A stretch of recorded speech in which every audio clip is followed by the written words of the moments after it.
Kitten Features, and you're listening to ShowX Live with Ken in his student accommodation all the way in Scotland, and Wade in his white windowless van? Uh-oh, I better get out of here. Enjoy the show!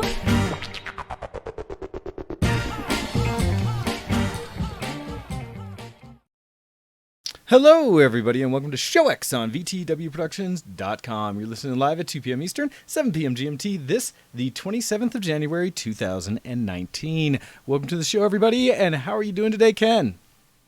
I'm good, but because the Skype being Skype, I can only see like half of what my camera's actually doing, so I thought this was like framed perfectly, but now that I'm actually seeing it live, I see the camera's in a really bad position, and you can see like my mic stand and stuff. I'm sorry, guys. That's not so bad. Everyone can see Skype. my mic stand. Yeah, but that's kind of intended. Yeah, you can see the mic, which makes it look professional. For me, it's just the side of the mic, which is just like in the way. It's annoying. Wait, I think that's a fix now. Sorry about that. No, it's all good. So, hello, yes, it's a new week. It's we made it. We made it through the week. And it's almost the end of January. In fact, this is the last show of January, which means we're already 1/12 of the way through 2019, if you want to think of it that way. Which is a strange thought. So how are you? Are you good, Wayne? I am, I believe, recovering from various activities and things I've been running over all weekend, so I'd like to think I'm doing all right. Yeah, I saw some of the stuff you're up to. I'm very jealous, as always, of all your activities. Never be jealous of me. I am just always running around doing nonsense. Oh, well, we can be jealous of each other. You can be jealous of my flexible hours, and I can be jealous of you actually having free time. I guess we all have things that others might look into and be like, oh, wow, that might be fun. Yeah. So yeah, it's good to be here. Thank you everybody for joining us today. We've got a good turnout, which is always good. So we're in the Dysfunctional Deviations section. Yeah, let's go ahead and kick it off with random stuff. A little bit of Dysfunctional Deviations to make it official and get us going. Yay. So happy birthday to Copy. It's actually passed, so yes. Happy birthday to her. I just got paid, so I'm going to be sending her off her gift today. If you haven't already, be sure to send her something. I've asked her to update her wish list in Battle.net, so you can buy her World of Warcraft pets, but don't do it before I do, because that's what I'm planning on doing. So don't steal the gift. Yes, you can also buy her stuff on Steam. I was going to say she also needs to update her Steam list, because I've looked through it multiple times and seen that a lot of the stuff was added years and years ago, kind of thing. And there are always new releases in Copy. I know you like to keep up with the various games out there, so you should let other people know. So if you haven't bought it yourself, just wish list it so we can take a look. I looked through their wish list. There's not all just anime weeb stuff anymore. There is a couple of things in there that are like there's some Lego stuff, so it's not all weeb stuff. However, I really wanted to get her something that we could play together at some point, and then there was nothing in her wish list that I could see that would meet that criteria. So I held off, and I'm going to get something on Battle.net instead, since we might one day play WoW together again. So yeah, do buy Copy stuff. Hope you had a good one, Copy. Shall I jump in first? Is that all right? Yeah, please let us know what you've been up to, sir. All right. I've got my tea here. Normally I drink during the show, but I had me and Kitten Features had a date night last night. By the way, every time I say to my I don't know, random coworkers or friends, they're like, "What are you up to this weekend?" And I say, "Oh, I've got a date night with my wife." They're like, "What? Why?" And I was like, "What do you mean, why? Like, why would you not have date nights with your wife? It's not as if you get married and then you just, stop wanting to see each other." Maybe that's the problem. Maybe a lot of people do. I don't know. Oh, maybe. But my point is it's not as if you just. Plus, it's also that I'm doing a PhD as I always complain about, and that takes a lot of my time. And so anytime I do spend with my wife, I want to spend this quality time. So if I take a few hours off, I want to be like, this is what we're doing. We're doing something, and it's going to be kind of memorable and fun, and we're going to have a good time. And that's that.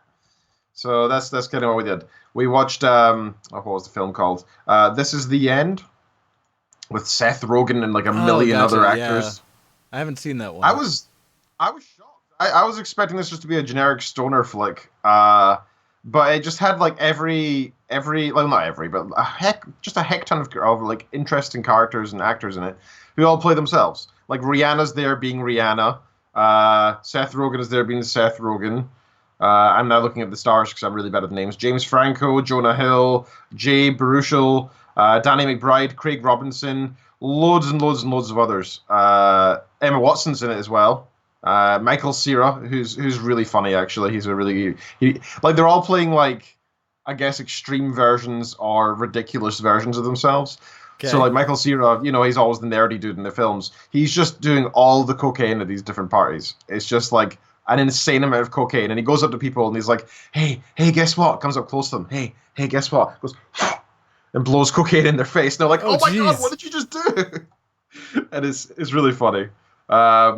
It's just a ridiculous film, and it's all about the world ending, and half of the people die, which is pretty amusing. Rihanna dies within like 10 minutes. Aziz Ansari dies.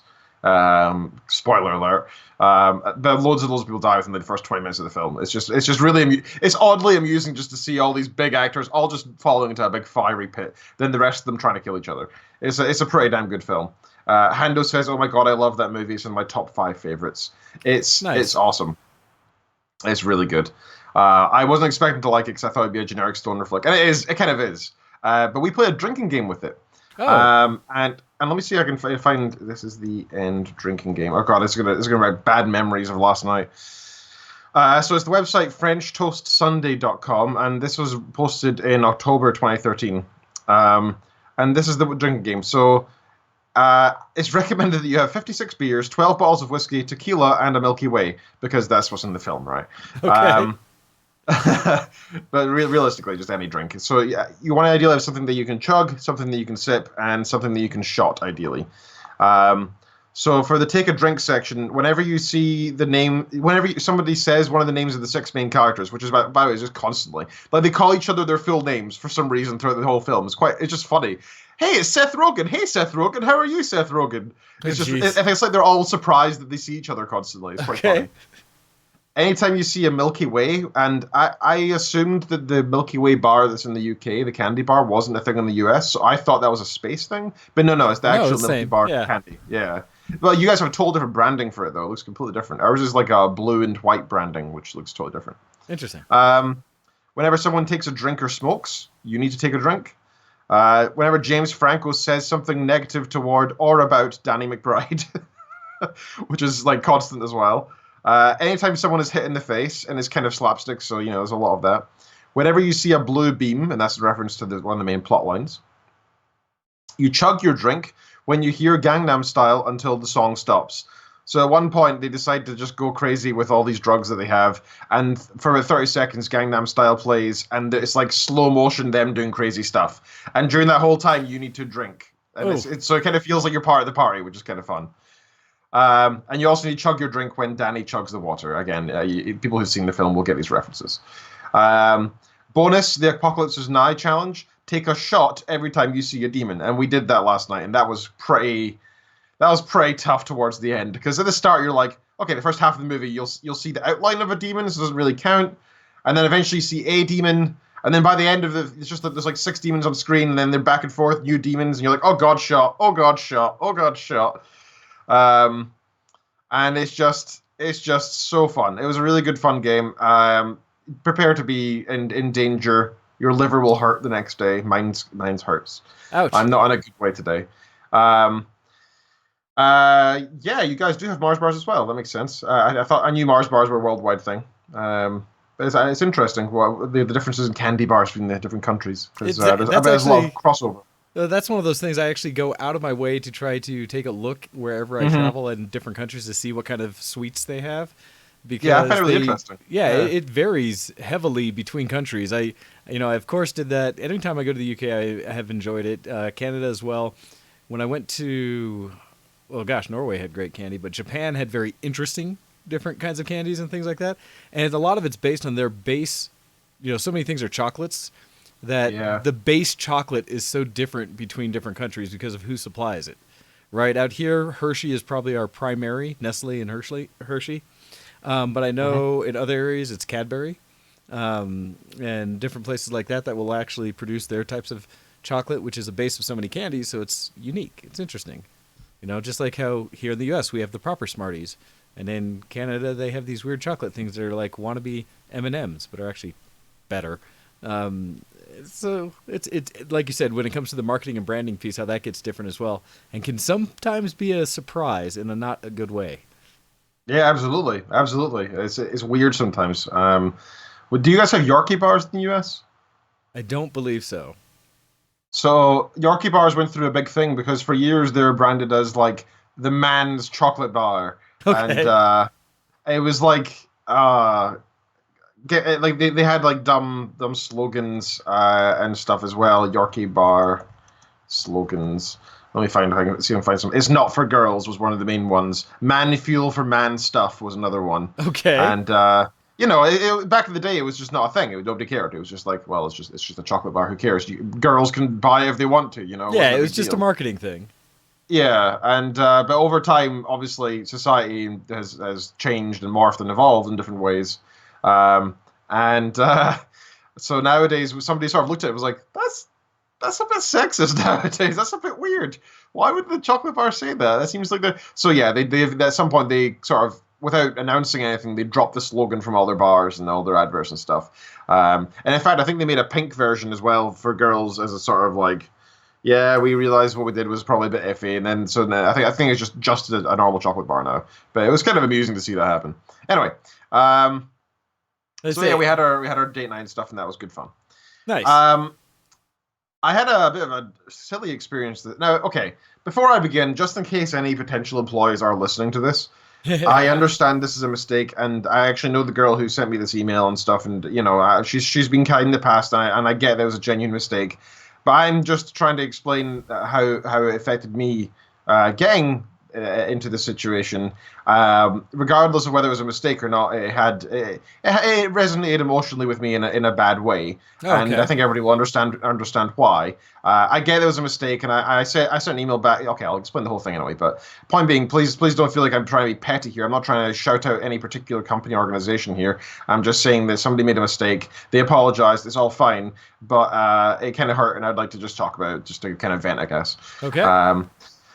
So on Friday there, I was at work about 3:30 or so in the middle of the day, and I get an email pops in, and it says it's from this university in England that I applied to for a position for a full-time job. And this particular job, I'm not going to say which of the top 10 companies in the world it was, but a very big social media, that leaves it, there's only a few there left, right, is a very close partner to this university and this project. And I would have been working with that social media company. And that's probably why I applied for this job, because I was like, wow, this would mean I'm doing like cool optimization search stuff with this really big social media company that everybody in the world has heard of, right? And I thought that'd be really cool. So I applied. I knew I didn't have much of a chance, but I applied anyway. I knew some people on the project already, so I was hoping it would increase my chances. And I got an email saying something along the lines of, "Dear Ken, you have been shortlisted for an interview with this big person with this big company and some other people. We need you down here in like a week and a half. Please begin making your travel arrangements. Congratulations. We look forward to meeting you soon." And I was like, wow, this is amazing, fantastic. And I started looking at, travel, and I started thinking, oh, how am I going to get down into the southern England, and in that shorter time, I'm going to have to get people to cover my teaching. But it's kind of worth it because it's a big job interview. Of course, I'm going to do it. Thankfully, I hadn't booked anything. 28 minutes later, I get another email that says, and this one I will actually read out loud. Give me a second to find it. So okay. I don't want to misquote and maybe add negative emotion to something they didn't say. Okay, so they said, "Dear Mr. Ken Reed, you may have received an email shortlist. You may have received an email. First of all, they know I did. I mean, it was. This is from a personal assistant. They know I got it. You may have received an email shortlisting you for this position. Unfortunately, I have made an error, and you have not been shortlisted for this role. Please accept my apologies." So This was half an hour later, so by which time I could have already spent a few £100 in travel and hotels to go to this interview. Thankfully, I hadn't, because otherwise I would have definitely damaged relations when I asked. Because I'd be asking them for money back. I'd be like, "Well, you've cost me money. I expect you to pay, to Something, cover the yeah. expenses. That'd be fair." Um, I get there was a mistake, and I was very kind in a reply. I said something along the lines of, "Look, I understand this happens, but I hope you realize that this really disappointed me because it really perked my hopes up, and I've not had much luck looking for jobs. So this was a big thing for me. So please be careful in the future," kind of thing. But I understand this could be hard. And I actually said in the end, and if you could ask the reviewers for any feedback, that would be great. Thank you very much for your time. I was very polite about the whole thing. But man, like, imagine applying for a dream job and getting told you've been shortlisted for an interview, and Yep. you're allowed to believe that for just enough time that it feels real. Like, maybe if it was like an instant email, "Oh, sorry, we didn't mean to send that to you," like within 2 minutes later, Yep. that would have been fine. But it was half an hour, It was half an hour later, and it kind of stung, I was expecting something cool. I was hoping, that could have been like the huge boost straight into a good position for the rest of my career. And no, then I was just taken away. It was just a bit crazy for all that happened within 1 hour space, And so that was that. That was a bit of a cruddy thing to happen. Again, I understand the person did it by mistake, but of all the things, sending out potential job interviews to people, you need to be kind of careful with that, who you're sending it to. Yeah, that's I wouldn't say it's a dick move, but it's certainly not very considerate, is it? Not very. So that was no. So that was pretty annoying. So I'm next week or next month, actually, I think I'm going to be going to something that's a bit out of my comfort zone. I've been trying to be more ecologically and environmentally and ethically aware of the food I eat. Right. So Okay. I have a lot of friends who are very liberal with their eating habits and leaning towards veganism or freeganism. Some of them are quite interesting in that regard. And I think a lot of them take it to an extreme. Of course, like some of them are a bit crazy with it. In my opinion, I mean, each to their own. Do what they want. I respect you for being passionate about what you believe in, etc. That's great. It's just not for me, is all. However, they have definitely convinced me with some things about certain habits that I have that I know should change, and I've been working on them. For example, the milk that I buy, I've realized that just buying the cheapest cow's milk available is pretty terrible, because I actually looked up the company that sells it, and how they treat their cows is like some of the worst in the entire UK. The hormones they dump into them is terrible. The space that they're given to live on is terrible compared to others. So at the very least, I try to buy organic now. That has its own problems, because if you have organic milk, it means that the cows must have a certain acreage per cow available, which means that they must destroy more forests to make space for the cow, right? Or more fields and more. So therefore, loads more mice and other plants, and the environment is damaged because of this as well. So it's kind of a lose-lose type thing, but I still think the organic approach is a little bit better. Then you look into different types of milks, like rice milk and soy milk and whatever, coconut milk. And there's you got to consider the price, because some are really expensive. You got to consider the taste, because some of them are quite disgusting to be used for certain things. Like, I found that I really like the taste of rice milk. It's really sweet and lovely. But when you put it in coffee, it tastes sour. It's disgusting. Oh, no. Yeah, so it's trying to find these different types. I find coconut milk's really nice in coffee, but it's really expensive in the UK. So trying to find this nice mix is quite difficult. And, I think it's like, is it soy milk? I can't remember which one. There's some of them that are really, really bad for the environment because they cost so much water to grow. However, cow milk's always worse in all these regards, though, no matter what kind of cow milk, because generally speaking, the water that you give to feed one cow to produce milk is an insane amount, right? Like, in terms of the environment. So when it's sort of like I'm gonna go into a slightly niche term here, but it's like a Pareto front. So for those who don't know, in multi-objective optimization, if you have, like, instead of just, say you're buying a car, right, and all you care about is price, you don't care about anything else. It just needs to be a car that it is as cheap as possible. You probably walk away with something that doesn't work, right? So in reality, you don't really want the cheapest car available. You're actually trying to, like, minimize and maximize certain things. Like, maybe you want to minimize the cost, but you want to maximize the speed or the miles per gallon, and you want the certain color, so it becomes a multi-objective problem, right? And if you put these all into like a 3D or a 2D graph, you can draw a sort of line where the best parts of each thing sort of co-align, like they align together. That's Okay. called the Pareto front.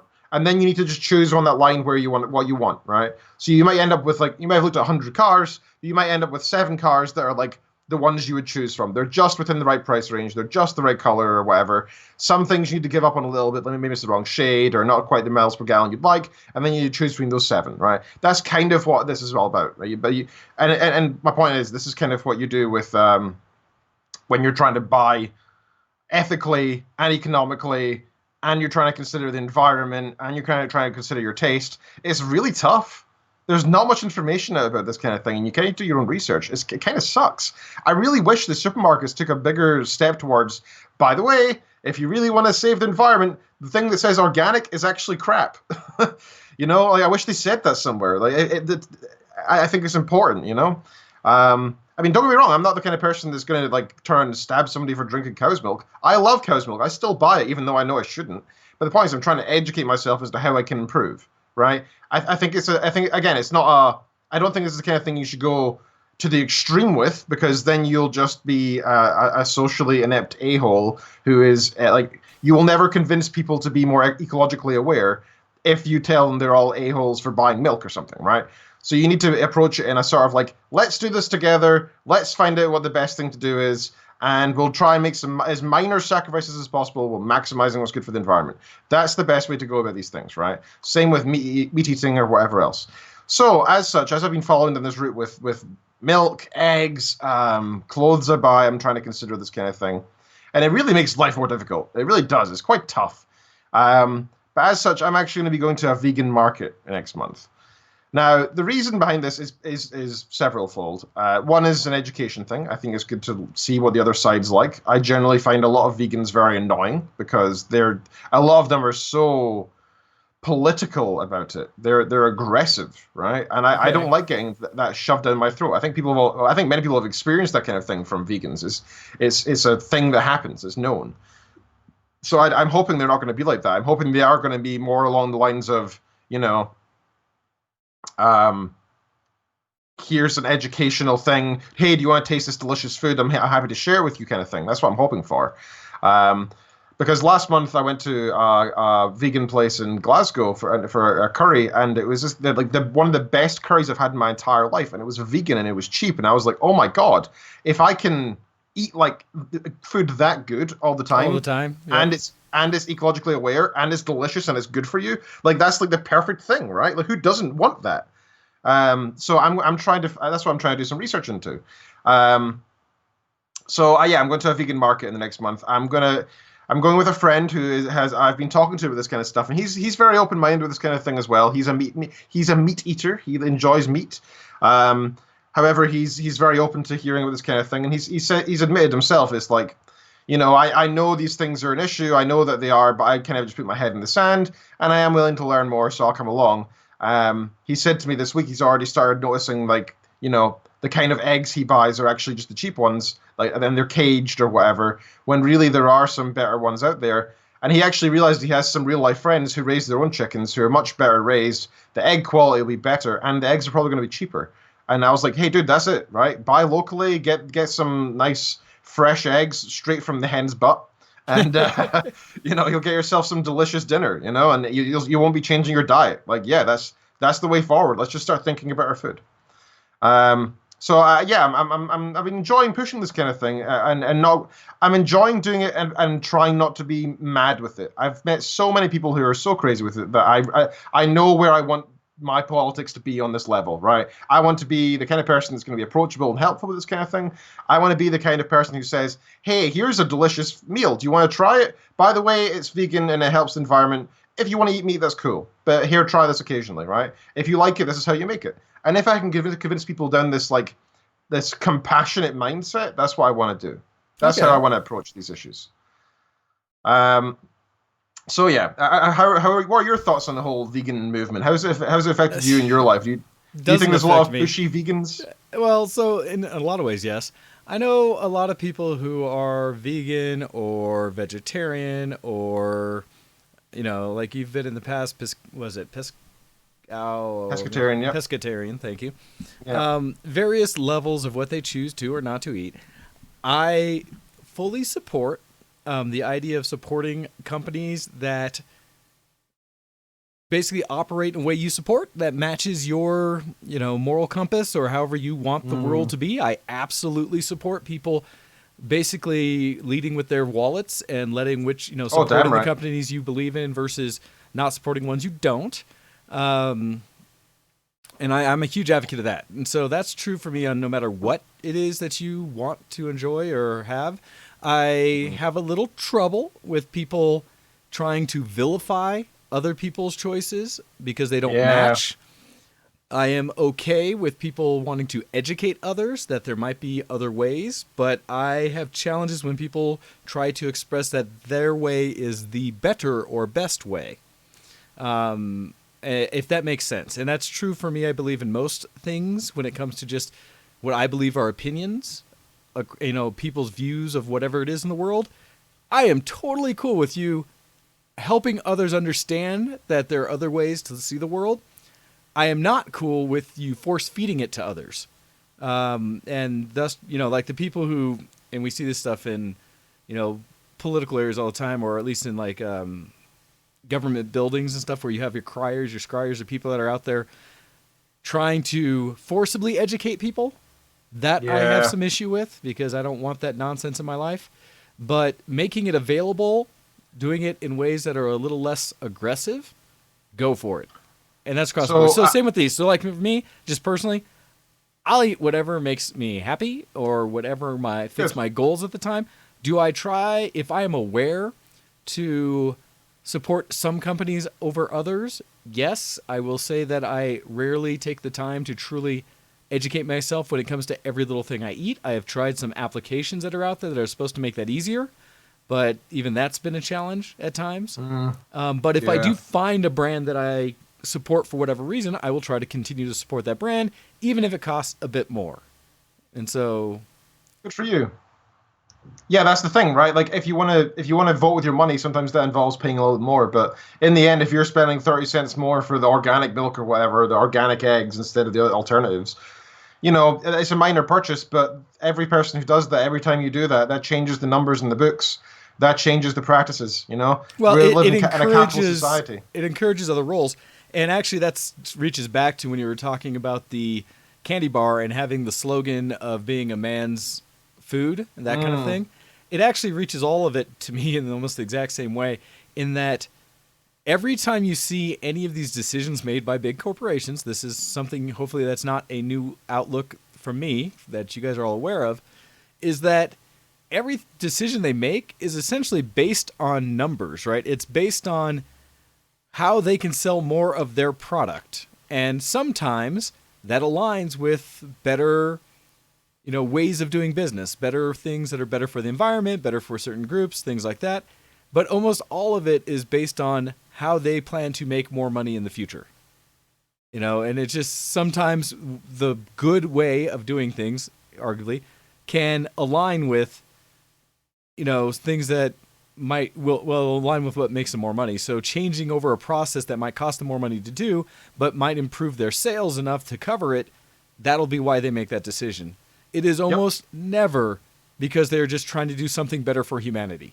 Oh, absolutely. But that's exactly why we need to be the ones to make that purchase, that choice, right? And thus, if our wallets are showing marketing what is most popular, and that is doing socially conscious or good for the environment or whatever kinds of ways of doing business, that will translate into the companies that get the most support, and therefore other companies who want to play in that market will likely follow suit.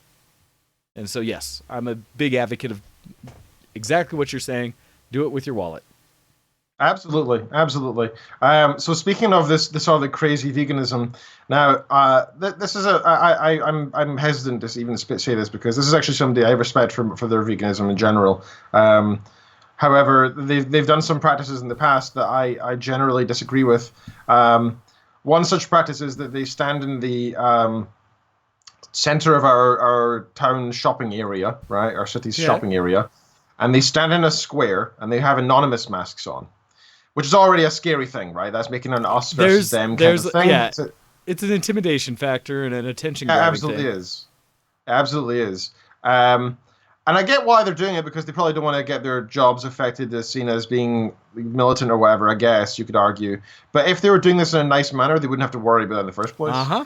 And they're holding, yeah, they're standing next to like televisions and posters with videos and pictures of animals being slaughtered and being harmed and in the vegan mindset, right? So it's not just like the ones actually being killed. They might show like cows in distress while being milked and stuff. Yep. All They're this showing kind of the thing. worst examples of how some animals are treated or some things happen in the industry. Yes. And I've always found it like I sympathize in a sense, but well, not with them, but with the animals, right? Because they're right. The Fair, animals, yeah. a lot of animals are hurt in that way, and that is absolutely something we should be aware of. However, it's in the same way. I also understand that there's children in Africa, and well, I hate saying that the entire continent of Africa. I feel like it's a bit ignorant, but children starving in Ethiopia, say.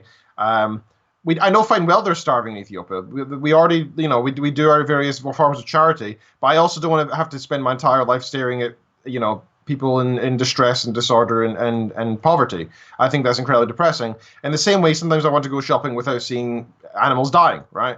Yeah. And I think it's just a time and a place. Like that stuff should absolutely be available for those who want to see it, but I don't think it should be sort of forced down our throat that way in public. And that is kind of, you're agreeing with exactly what I was saying. If it's how they conduct business, right? It's how you get your message across. And I will generalize that way of thinking across anything that you find interesting, anything that you support that is your ballywag kind of thing, is be civil about how you have your discourse, right? It's the whole thing that we're, at least in the United States and a lot of first world countries, we're starting to see is people losing that understanding ability or the difference of how can you treat others and have these things in a civil way versus always turning it into a, I have to yell, scream, and force it upon people. If we had civil discourse about how we ever shared views, I think the world in general would be a better place. And so if those same people were presenting that information with having a sign just saying, hey, we believe there are better ways, or do you understand veganism for real? Would you like to know more? Things like that are inviting others to come in that show an interest to then I think, go talk to them. I think there's a better way, man. The best way to get people into veganism is to set up a stall with some free samples and be like, look, vegan food isn't actually disgusting. Well, and that's the genuinely, thing, right? It's not. Well, taste this. But that's the thing. It's right? it's any of those ways of inviting someone in to experience it for themselves versus pushing out your views for others to have to either consume or avoid. It's that process. However you do that is what's great, right? It's welcoming someone into an opportunity to share information versus browbeating and saying like, you must pay attention to me, you must listen, things like that. And you're right. Yeah. Samples would be an awesome way to invite someone in to take an opportunity to learn more. Yep. And same with vegan people, right? Like I'm not vegan. Like I said, I'm pescatarian. I have been for about 3 or 4 months now.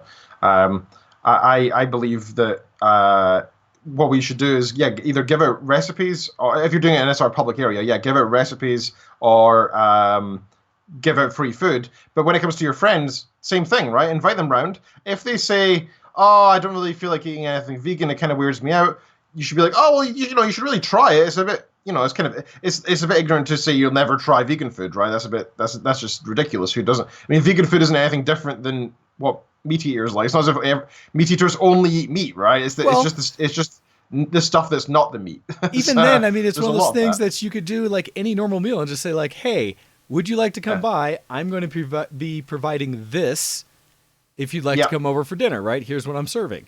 And you don't even have to, and that's the key, right? You don't have to browbeat that it's vegan. You just say what you're serving, and if then a person kind of says, well, I'd love your recipe, you can say, well, here it is. And if they have questions, you can say, oh, if you're interested, I mean, it was a vegan meal, but I think it's really good. Because again, it's labeling it is showing that you have a certain level of a trying to change people's opinions type thing. And it's a lot easier if you just let people experience and let them understand they enjoy something. Absolutely. And then absolutely maybe inform them that, oh, by the way, this is something specific and didn't know if you knew. But not, again, throwing it out. Because you also don't want to trap people in the like, well, ha, you had something vegan. Ha, ha, ha, kind of thing. But you also, it's a way also that you can avoid that predisposition of saying, would you like to come to dinner? But, oh, by the way, I'm only serving vegan, right? It's there's ways to do I it. was doing it, I would tell them, right? I'd probably tell them, and I'd be like, just so you know, it's going to be vegan food. If you're not okay with that, you're welcome to bring your own or whatever, I guess. But we only serve vegan food or whatever. But at the same time, in reality, if somebody said to me, "Oh, can you buy something meaty?" I'd really appreciate that. I'd be like, "Yeah, all right." Like in the end, it's not me doing it, right? It's their choice. I'm not going to force it. I guess for me, it would be more the level of, do you have any dietary concerns, right? Yeah. It's kind of my only one there, where it's like, are you allergic to anything?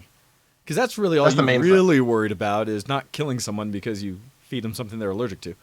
I don't know. Yeah. But I mean, that's kind of my case across the board when it comes to sharing anything. It's just like if I want to introduce someone to a new type of gaming genre, I'm not going to just be like, you should play FPSs because they're right? It would be more of a level of, hey, have you checked out this game? I think it's pretty cool. It's a lot of fun. If you like, you're welcome to come by and try it out. That kind of stuff. It's what I've done with VR a ton of times, where I'll sit and say, hey, there's this game, Beat Saber, I think is really fun. Would you like to come check it out? Or if people are asking what you're playing, and me tell them such, and then they come, it's like, oh yeah, no, it's a VR game. And then be like, I was like, hey, up to you. This one I think is pretty chill. It's not like you're moving around. It actually is pretty easy to play. And, I've had a lot of success introducing people with things like that.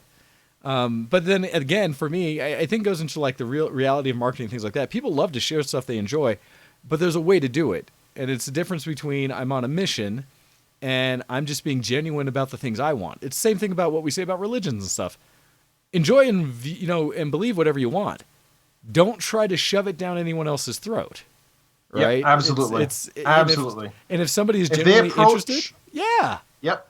Yeah, if you want to hand out Bibles in the street or whatever, all on you. Good for you, whatever. But if you're going to stand in the street and like that's also another thing I hate about those sort of preachy Christians, right? Like when they stand in the street and they're screaming Bible verses, "You're all going to hell," that kind of thing.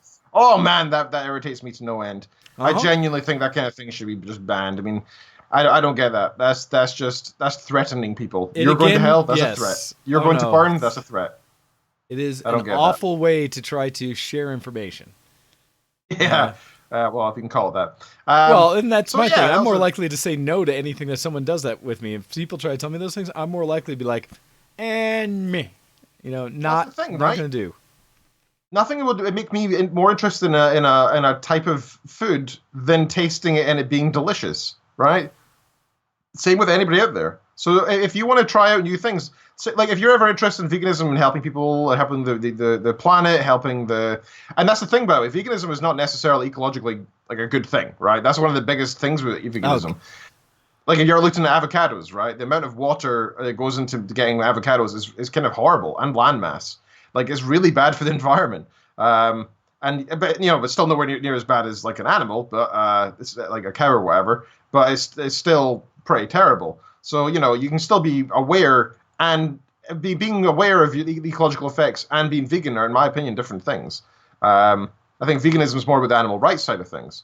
And the last thing I'll say on the topic is that veganism is also not just a dietary thing. It is genuinely a lifestyle. It's about the clothes you wear. It's about the items you buy.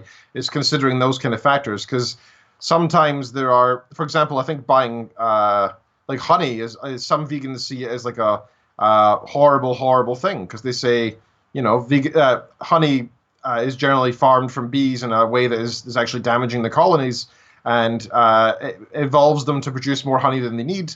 And it means that if we're ever not around, they'll probably struggle and die off. And that's a kind of good point. So we should consider buying, honey more carefully. But at the same time, it's not as if I'm going to just turn around and stop buying honey, because I do think there's a way of doing it properly. And that's also the thing about veganism. There's no. It's like a lot of religions out there, right? It's not like this is the only way to do it.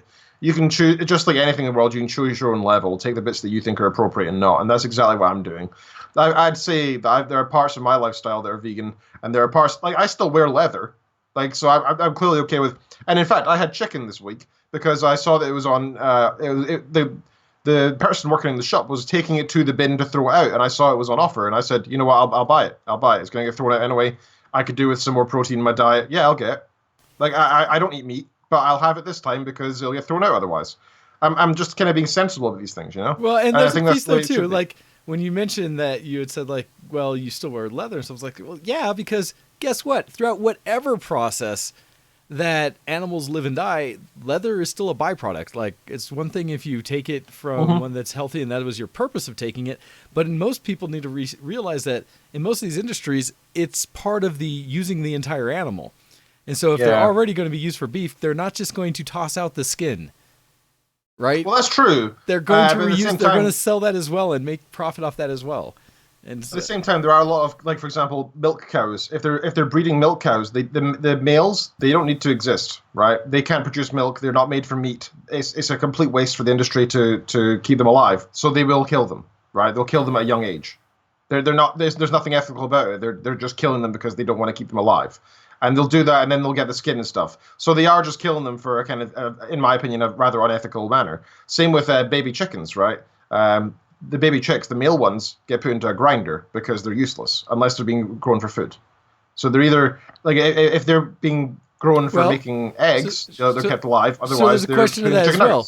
nuggets. What are they being used for when they are ground? Because something tells me it's not going to waste. They're still using it for something. Nuggets. And so, it still has a purpose. It just may not be what most people appreciate, because people have their own ideals on what a life means and how a life should be raised and done.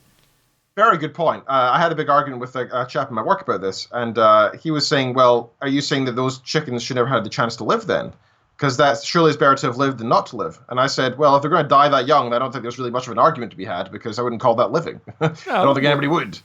Right? Death of ignorance? I don't know. It goes into a whole other thing.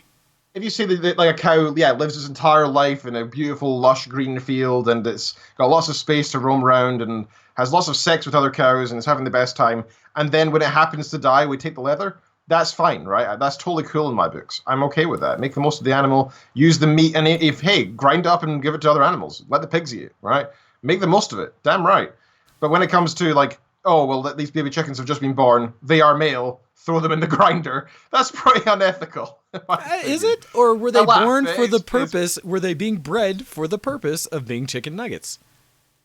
Just because it's for the purpose doesn't mean it's ethical. Well, that goes into a discussion of what the ethic of it is. Because if something wouldn't have been in existence anyways, without the purpose that you were given it, is that so bad? I don't know. That's a discussion that people have for whatever value they put on different things. Different lives, different things like that, different animals, plants, you name it.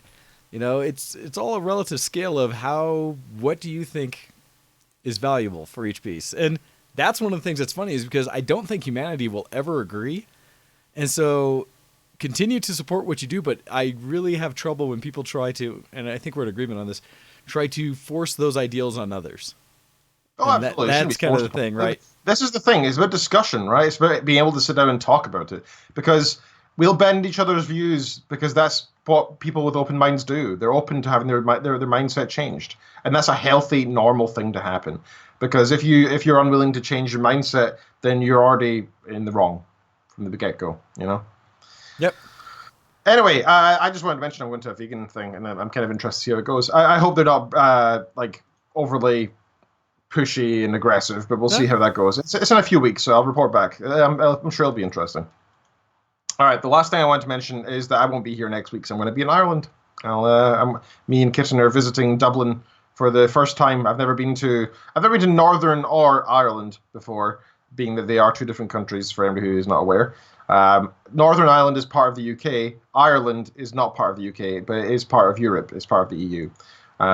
So I am technically traveling internationally, whereas if I went, 200 miles north or whatever it is, 300 miles north, I'd be in the UK still, technically.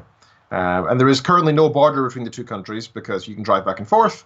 However, that's a big part of Brexit and what might happen, and et cetera, et cetera. So it's in the next year or two, there may be a border there. So take advantage of the opportunity while you have it. I'll still be able to go. It just becomes a bit more of an effort later on. When they have to build their wall to separate things. It's just madness, isn't it? I mean, they lived next to each other for how many years? How many decades? And now we're like, we need to build a wall because of some weird economic rule thing. It's just madness. I mean, I think even the pro-Brexiters are sort of the opinion there shouldn't be a border, right? The problem is a lot of the Irish think that there should be or shouldn't be, and that's why there was a bombing. Was it last week, 2 weeks ago? Oh, outside the capital in Dublin, actually, I believe. So yeah, it's a scary time for Ireland in general, and I think things are about to heat up. So wish us luck in Dublin. Yeah, definitely good It'll- luck. Yeah, we're just there for 2 nights. We're going to a hotel kind of in the outskirts of Dublin. Nothing fancy. We're just going to be exploring, and that's it. That's just the Nice. whole Well, purpose of just going. touristing, just taking a trip. Yep. That sounds lovely. Yep. Yeah, it's going to be good fun. All right, sir. Sorry I took up so much of the time. What have you been up to? Oh, little bits and things. Active as it seems like always, and busy as always, but doing random different things. This one I was going to focus on not a whole lot, but 2 overall events, I guess, that I was involved in this last week. I've been prepping for a lot of things because time has been not fleeting, but I've definitely been filling it a whole lot. Thank you. And so things that kind of happened this week, some were, I would say, really like came up suddenly or I hadn't planned for. I went and saw 2 shows this week. Let's see, the first one, I think I don't have her thing up anymore. I need to find a link to it, but there's one, I think her name was Goth Girl, but a friend of mine, one of the gaming gals that I know from work and such, invited myself out to go see a show on Sunday, basically after ours, that her, what is it? I want to say like her boyfriend's sister or niece or something like that. I'm not entirely sure the connection, but family of friends or something like that, was going to have her first concert experience, basically, first time performing. How old is she? I want to say she's 17, I think, something like that. Young gal, and just like the tiniest little thing of a person, but was performing downtown at this little venue that I hadn't been to. I was surprised, and it's kind of all over the place how many different venues there are around Denver, and so that was kind of the one where I was like, oh snap, okay. But went to the show. Thankfully, it didn't go terribly late, which was nice. But they performed on stage. It was interesting. It's kind of I don't want to say it was an open mic night. You know, you paid to get in, but there were a lot of different bands playing and different kinds. And in there, they did a good job. It was interesting for a first show, and her lyrics and such and her style. Yeah, she goes by Goth Girl, and I'm gonna find a link. I have one to one of her pages, but I was gonna find her SoundCloud one. And it's one of those things that if people are interested, I had talked to her after the show to see about maybe bringing her on for an interview, just because it'd be a fun opportunity to talk to someone new, kind of coming up, trying to start a career and getting into things. And so I was tempted to do that. But she has, you know, it's a somewhat modern rap, but also hip hop style that she does. And let's see. Actually, I have it both a YouTube channel and a SoundCloud. I will post the SoundCloud though here in chat for everybody. But it's official Goth Girl on SoundCloud. She has a bunch of her songs there. Feel free to check those out.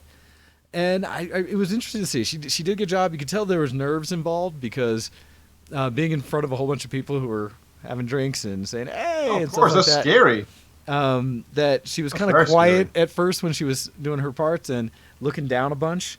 But I think their set was only like 6 songs long or so. But by the last couple, she was starting to warm up a bit, and you could see she was using the stage a little bit more and looking out, which was nice. And it was funny because she had a gentleman with her, Kilo, I think his name is, that really was there for one of her songs, but was on stage with her the whole time and kind of doing that kind of backup thing for hip-hop artists. But he was probably even more nervous than she, and so he had trouble kind of jumping in there, and only kind of a couple times kind of like, hey, yeah, kind of thing, until he actually had his moment to shine on the song he was part of. And then he was so nervous, he kind of, afterwards I found out he somewhat forgot lyrics, but from someone just listening, you wouldn't have known. And so they did a good show. I think you need to be really confident to do that kind of thing. I think hip hop especially really has you need an extreme level of confidence about that. You know, that's a tough thing to do. You need to grab the center of the stage. With singing, you can kind of be so, but with hip hop, the whole persona is one of confidence, right? And that's one of the things that I think anybody who is really putting themselves out there to be an entertainer, that's kind of what you're going to have to do, right? You're going to have to get out there and just own the experience, right? You can't sit back and just going to say, hey, you got to get in there and be like, this is my stage. This is the thing I am doing. Yeah, of course. And go nuts with it. And so that's something that, and again, their first live show. And so I can understand, but it was fun to be a part of, and I really want to get back in there and to talk to them both some more. I had some pointers I gave them after the show, and they were really receptive to it, which was fun. So did that, but also that evening then talking to Haley, had mentioned that there was a concert going on Friday, that she's really into kind of electronic music and dance scene. And I talked to her a few different times where she's gone to some big shows around town. And so the other one we went and she invited me to, and I was kind of like, we'll see, check it out. Thankfully there's still tickets involved. And then as I was still like hemming and hawing, deciding whether or not I was going to go, a couple things happened, but right as I decided, or what made me decide, is I saw another one of my longtime friends post that he was going to the concert. And so I was kind of like, oh, cool. Oh, really? Well, shoot, I've never gone out to a concert with you guys, but if you're going and my friend and her boyfriend are going, then it's like, sure, I will join into this fun. And so we went and checked out, and let's see if I can find the links for that as well, the group BTSM. I don't know, do you recognize that? No, but it's amusing because of this, the similarity to BDSM, of course. It does. It is not. For those in the EDM circles, though, and they're a pretty popular group, I come to find out. Their name is Black Tiger Sex Machine. And I post a link there into the to see it. But they are one of those EDM bands that wear masks, essentially, or helmets in this case. Similar to a Daft Punk style / between Daft Punk and Deadmau5 kind of styling, but it's kind of like tiger, like polygonal helmets on that actually have lights that go around the eyes and such. And so as they stand up there and DJ, but they had really good kind of like, how would I describe it?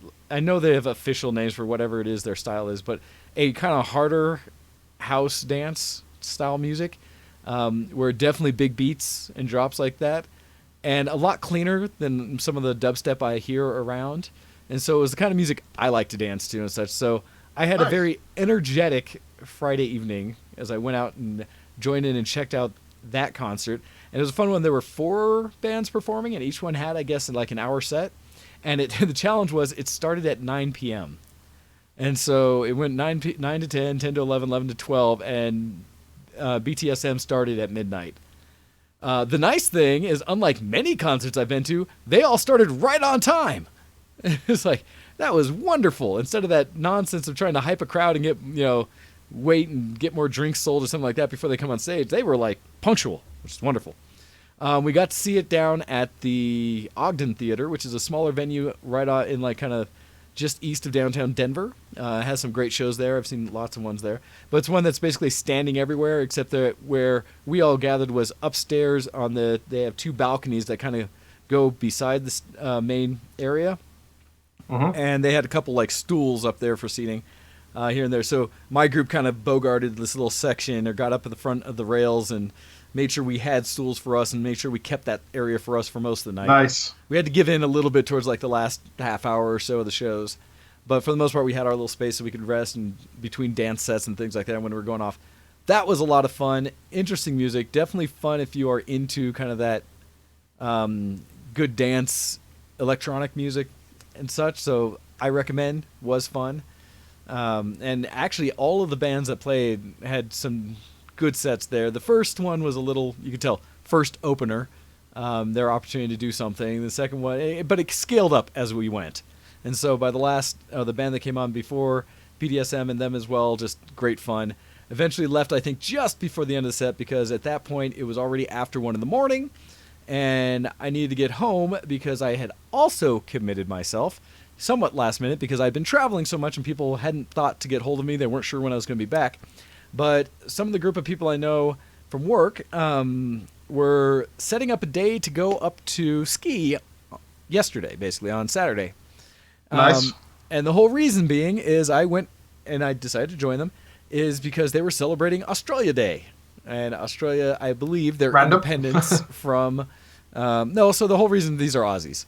that were doing this, and so they okay, have to be, here in the States for the reasons they are. But no, a bunch of Aussies Makes a bit I more know. sense. Yeah, so they were going to celebrate Australia Day, invited me along with several of their other groups and friends. And it was one of those other ones that was very last minute in the sense that not something I'd planned for, let alone budgeted, but got it all together and said, all right, I can do this. But then when I timed it out with like the concert and everything I was going to, knowing that I was going to have to drive up because they'd got a lodge in Breckenridge for the whole weekend. And the problem was getting up to the slopes on a weekend is a bit of a chore because you and a good portion of the people who live in Colorado are going the same direction. And so traffic is ridiculous. To call it a bear is an understatement. And I imagine it's snowy and icy up there, of course. Well, as you go up, it tends to be more and more so. So yes. And I have an example I posted somewhere. I was sharing with a friend of what it was like because it was quite snowy up there. Let's see if I can share this one just to give a quick view of what it looked like. I think I had shown it a little bit on my streams and stuff, but let's see if I can pull this one up. So driving up there, the first challenge was that I was going up in such a way that it was right at like the wrong time is basically what I was going to say. It was not a good time to go. Because everybody was going. I thought I was doing well because I got off the concert and I got home and got cleaned up, showered, and everything was done like 2 in the morning or so. But skiing starts at like 8:30. So to get up there, it's normally like an hour and a half drive. So I knew I was going to have to leave somewhere around 6 in the morning. So I'd already only like budgeted myself maybe 3.5, 4 hours to nap before going out. But I had already packed everything prior, so I was ready to go. Got back, showered, slept, got up in time, and I was running around and got out of my house at like 6 in the morning right when I wanted to. Perfect. Headed out. If it had been an hour and a half, I'd have been up there 7:30 and plenty of time to get settled and down to the slopes and ready to go. As I started driving out and I watched the GPS and kind of what route it told me, it initially told me like, oh no, this is going to take 2 hours. I was like, man, that means there's going to be some traffic. As I made my way across Denver and started... The number increased slowly. To the point where at one point it was saying like 2 hours and 50-something minutes. So it added almost another hour and a half or so to my overall estimated time. I was just like, oh, this is ridiculous. As I was approaching the foothills, traffic had already started slowing down to basically bumper-to-bumper traffic. And that is where you still have another, 60 miles of driving to get to the slope. And so at that point, when the average speed is dropping to under like 20 miles an hour, I was like, ooh. And so I took a bit of a chance and went and like let the GPS recalculate. And it picked me another route that took me a little further south and not off the main road, but some side highways. And so I went on a bit of an adventure to get up to the ski slopes. And in the process, it was great because it was almost no traffic. Longer drive. It actually added, I want to say, a good 20 miles to the drive. But it was actually less time. It cut the time by about a half hour for the overall time, avoiding the traffic. And so I took this loop. It was actually really pretty on a loop. And like I said, almost no traffic. However, there's a piece of it that I was not expecting where it took a turn and got significantly slower because it opened up to an area that was just open plains at kind of like a higher point between mountains and such. And the wind blowing across this stretch was ridiculous. And so while it was actually clear out and was not snowing or anything while I drove up, for those watching, here is what I got to see for a period of time on the stretch, which is essentially complete whiteout conditions as it was just blowing standing snow across the road. And thankfully I was following this large tanker truck to at least have something to follow so I didn't go off the road at that point. That's good. Yeah. Jesus, that's scary. It was an experience, and that is for sure. But yeah, so that was fun. But still made it up there in good time. Actually got there just as people were exiting for their day of skiing. But got that all sorted and joined them. So went skiing for the day, which another fold on that is that I hadn't really thought about all the activities I was stacking together in probably the best way I could, because spending a night of dancing to EDM for about 4.5 hours, with a couple hours rest and then driving up to the mountains to then go skiing all day. How did I put it? But I had like bonus legs day for working out. Yep. Yeah. And again, You're mad. I didn't think about it until I was driving, until I was going down some of the runs. I didn't do nearly as many as I would have loved to, but coming down some of the runs, and my legs were just screaming at me.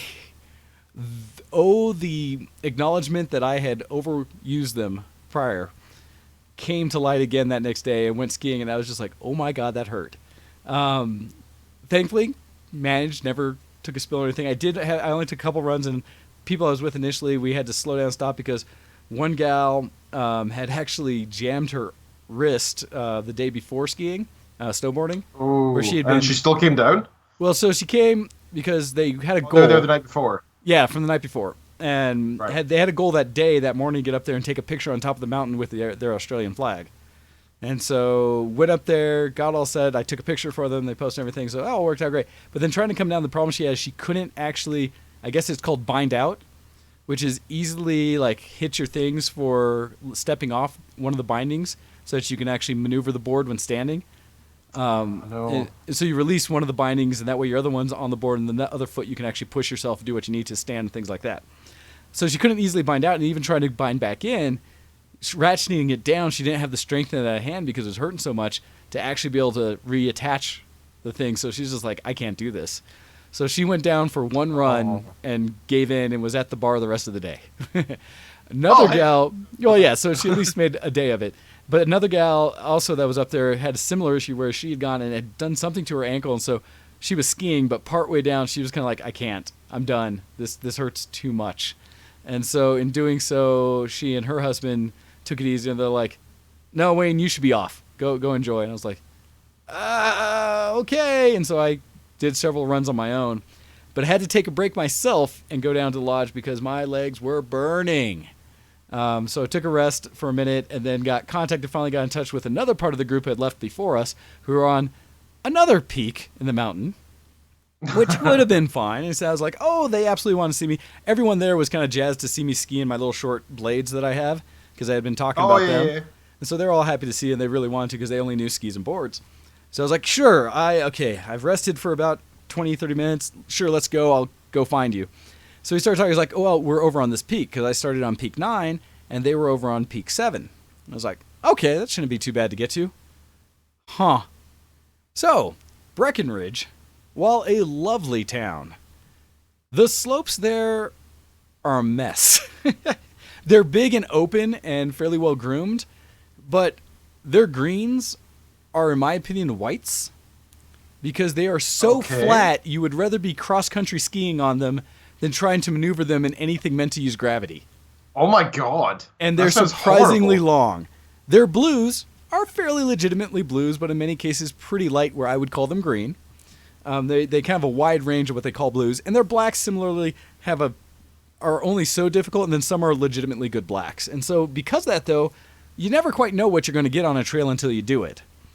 And to get over to peak 7, I had to take 3 different runs and 2 different lifts to make my way over. And the problem is one of those runs was a traverse run, which is basically just going sideways along the mountains, which on normal mountains is great because you start at the peak and it's kind of like what you'd have a vehicle service road up the mountain. So you take that all the way down in a nice long looping course to get down. In Breckenridge, it's the most ridiculous cross mountain thing that goes up and down. And if you don't know it, which I didn't, you have to maintain so much speed to try to make it through if you don't have poles, which as a blader and as boarders are, you don't.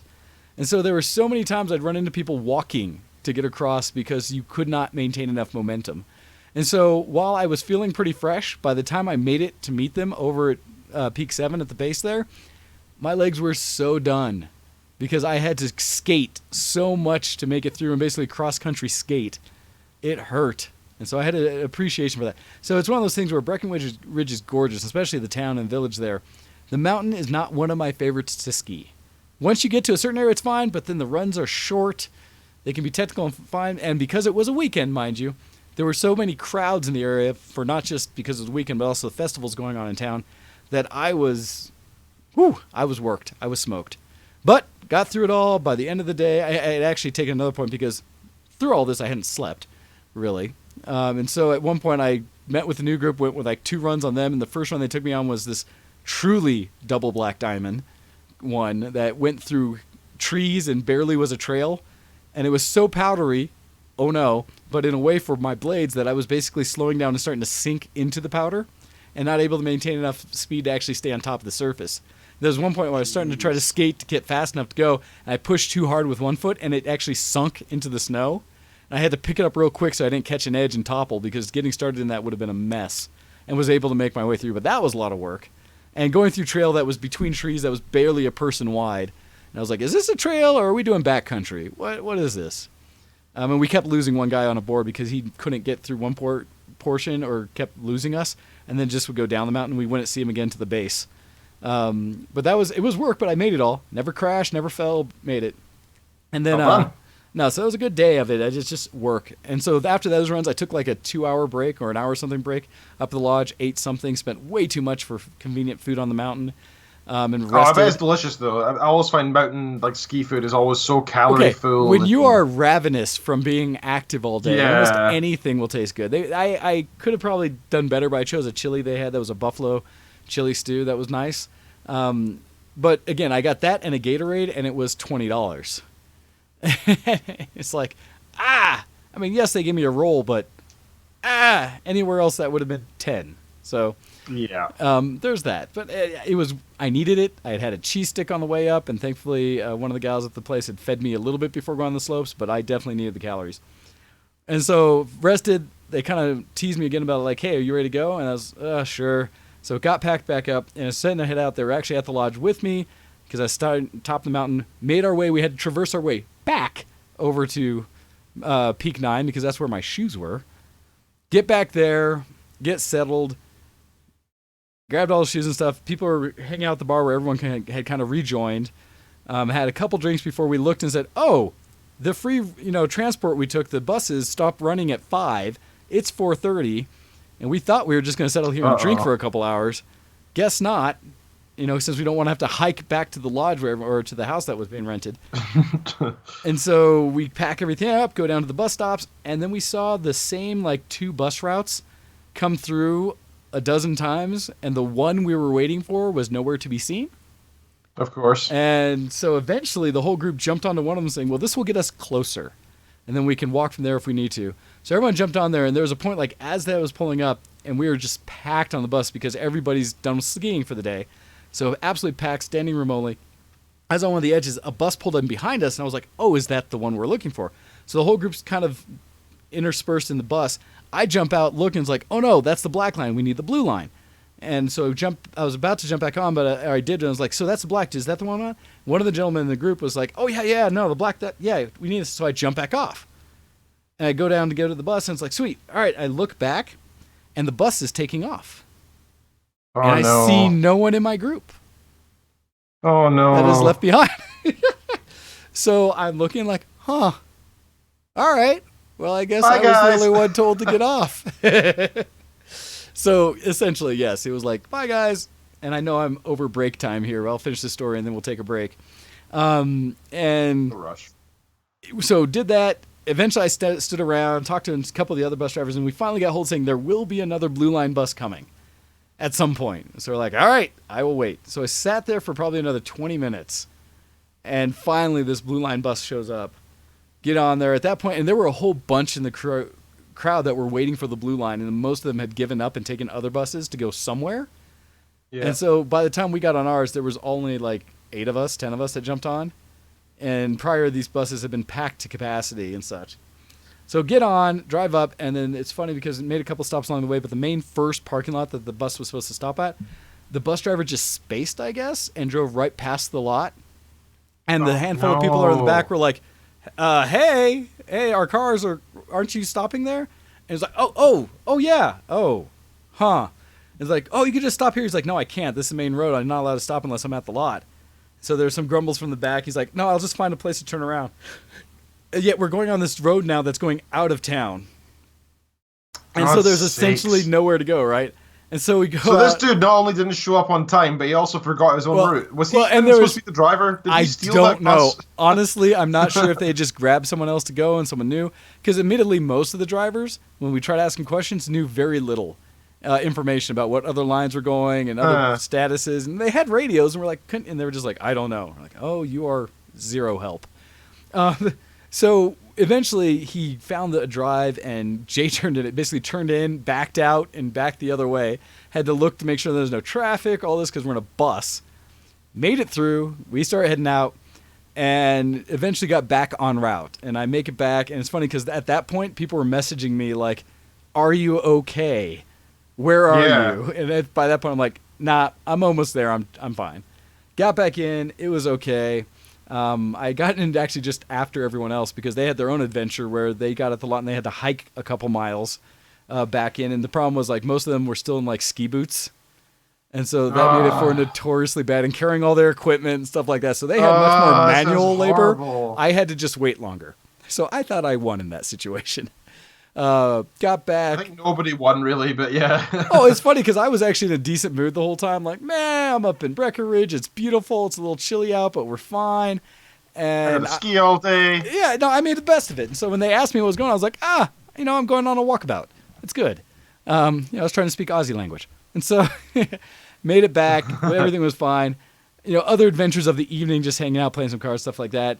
It's funny because the slopes were, I think for the festival in town, but had fireworks out that we could actually just open the back door, look, and see almost perfectly. So watched some fireworks. A little later, went out and saw some ice sculptures because that was one of the events happening in the area. They were doing an international ice sculpture or snow sculpture carving. Wow. And so they had teams from all around the world. Must have been amazing. No, it was. I actually have pictures that I will hopefully be able to share on that. But gorgeous shots there.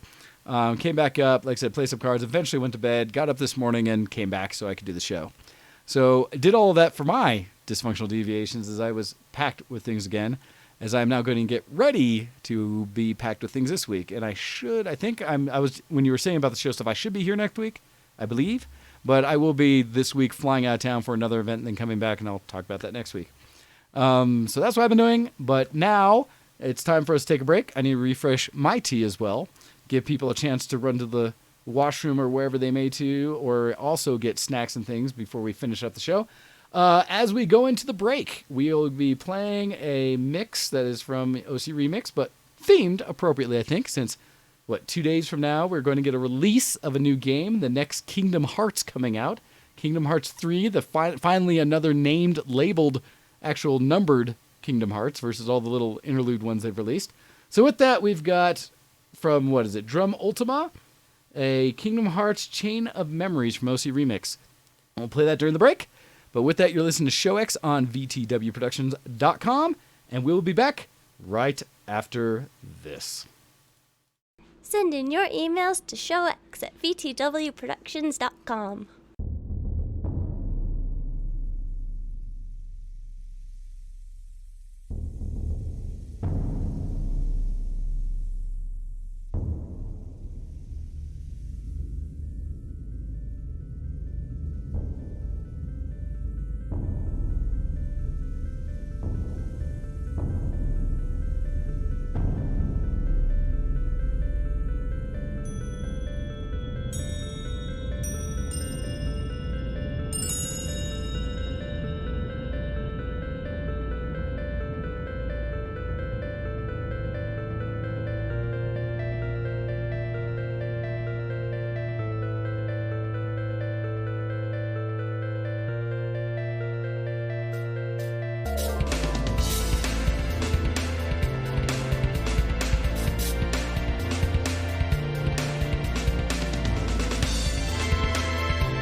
listening to ShowX on VtWProductions.com. Hey everybody, we decided to come back early since we spent so much time in Dysfunctional Deviations, and we need to transition over to doing a little bit more of... I'm a geek. Are you a geek? Geek Cred, level up! And to start things off with our Geek Cred, we do want to make a shout out because we got an email in requesting from a friend of the show. This coming in from Relover137 saying, "Hey there, I was just seeing if I could get a shout out on the show." Well, of course you can. We're here for you. And so Relover's saying, "I've started streaming. It's small, but we see where it goes. My goal is to stream lots of survival horror stuff since it's my favorite. I'm currently playing the Resident Evil 2 remake. Nice. That one I think is very freshly out, and a lot of people are having their feels and memories on that one. Said, I've also been playing Red Dead Redemption 2 a lot, if Nice. anybody wants to posse up." And it says, I'm jealous. I've heard a lot of good things about it.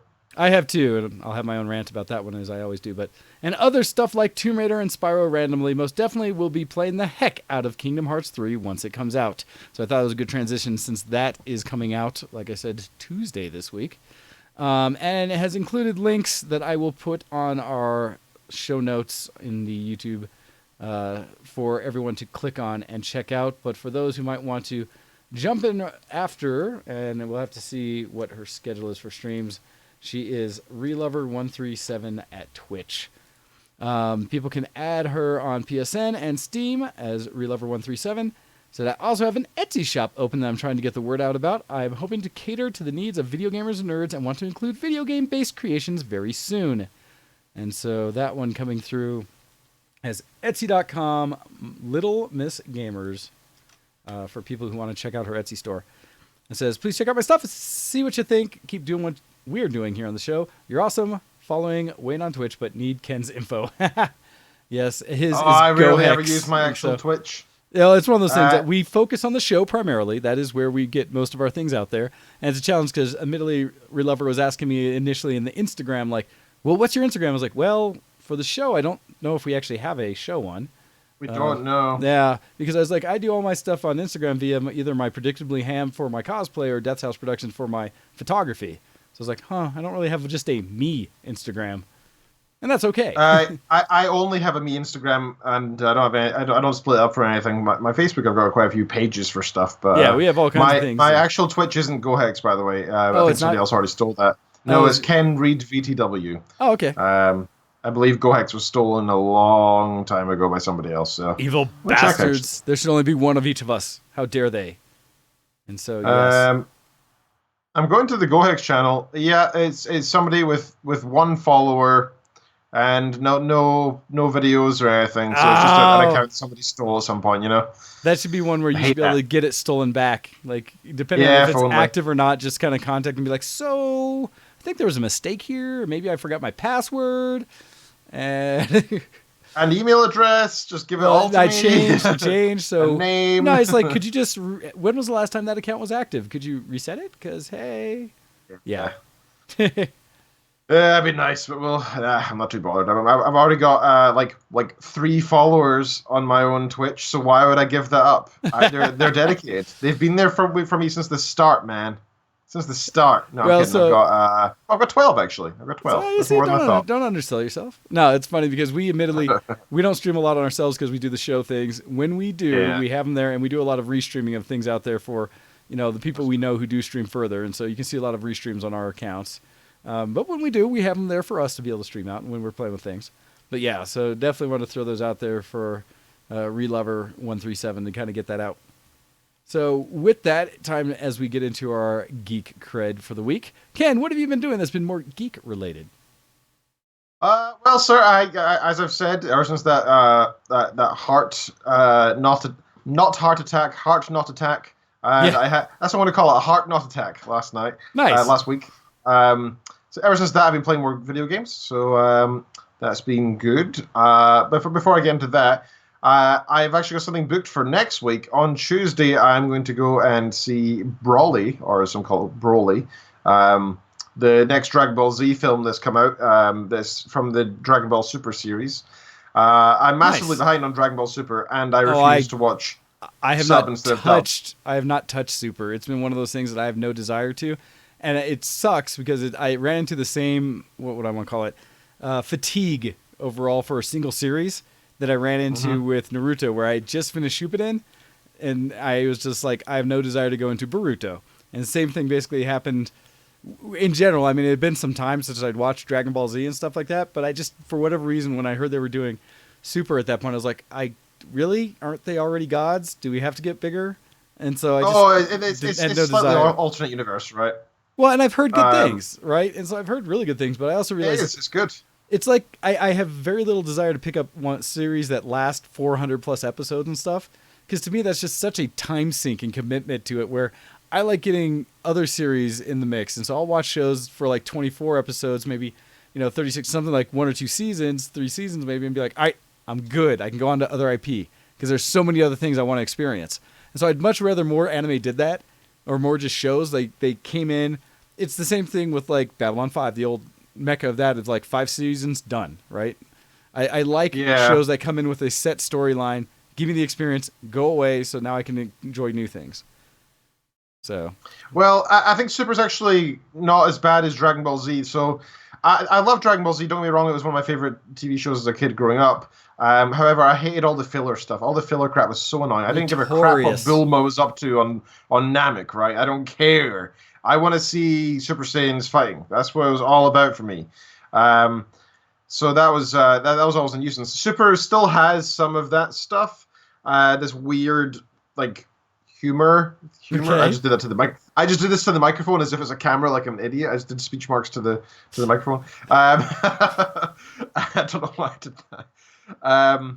Yeah, it has a weird idea of humor, but there's a lot of good stuff in it, a lot of good fight scenes. And one of my favorite things about it is not only the beautiful HD content of the actual anime itself, but they actually use a lot of CGI technology throughout. So they really, especially in the films, so they're quite beautiful. If nothing else, I would recommend just watching the films. They're a bit confusing, I guess, because you don't really know what's going on. But to be fair, all of Dragon Ball Z films have always been a bit confusing because usually they don't fit into any lore. They're just sort of like standalone what-if episodes that don't make any sense. Where some characters are already Super Saiyan, some aren't. Sometimes they're surprised to find a new state of Super Saiyan that doesn't make sense, like legendary Super Saiyan or whatever. Or Broly, who just only exists in films for some reason, etc. Right? So it's if you take it with that pinch of salt, you could just enjoy the films. And hey, Broly's only in the cinemas for a little bit longer, so if you do ever want to watch Dragon Ball Z again, you probably won't have another chance to see it in cinemas. So I would recommend, or at least this film, right? So I would recommend going to go see it if you're interested in ever watching Dragon Ball Z again. Fair. And admittedly, my nephews, I think, told me that it was quite a good movie. Yeah, I've heard good things. I'm pretty excited about it. I'm going with Graham. We're driving through on Tuesday because he's a big Dragon Ball Z fan, and since he never watches the show, I showed you this before. My little the actual Dragon Ball that you have. Yeah, so I've actually got 2 of these, the same one. I got them both in Vegas, and one of them's going to be. I want to give it to Graham when I see him. Nice. Since we both love Dragon Ball Z, so I'm looking forward to giving him that. And we still haven't actually seen each other since Christmas, so we're gonna have to exchange presents at some point as well. I also saw The Favorite this week. So this is one that Kitten said she was going to go see alone. She didn't think I'd be interested, and I was like, hey, I want to be interested in things you're interested in. Even if it's not my kind of movie, I'll come along. You spend time on my hobbies sometimes. I want to spend time on yours. It's only fair. So we went along to go see this at our cinemas. Our cinema inside our university. It's not very good, right? It is a cinema. It's like the most bare bones cinema you can imagine, though. It has a larger screen than your television? It's a fairly large screen. I'd say it's traditional cinema size. It's not IMAX, right? It's just traditional cinema size. Okay. So The Favorite, it's got 93% on Rotten Tomatoes, 4 out of 5 on Empire, 5 out of 5 with Independent. On Google reviews, it's got 67%. And I'll read out this quick synopsis. I believe this is stolen from Wiki. I think that's where Google scrapes it from. In the early 18th century, England is at war with the French. Nevertheless, duck racing and pineapple eating are thriving. A frail Queen Anne occupies the throne. Her close friend, Lady Sarah, governs the country in her stead, while tending to Anne's ill health and mercurial temper. When a new servant, Abigail, arrives, her charm endears her to Sarah. Sarah takes Abigail under her wing, and Abigail sees a chance to return to aristocratic roots. So it sounds all very, hoity-toity, that sort of new favorite thing that seems to be a big thing in the past couple of years on TV and cinema of old-style British aristocratic commentary, where you see all these, it's all about the politics, and there's all these different gentlemen and ladies and their relationships, and it's all very dull. If you actually look at the plot lines, it's actually very boring, and it's pretty much an excuse for rom-coms without the com, right?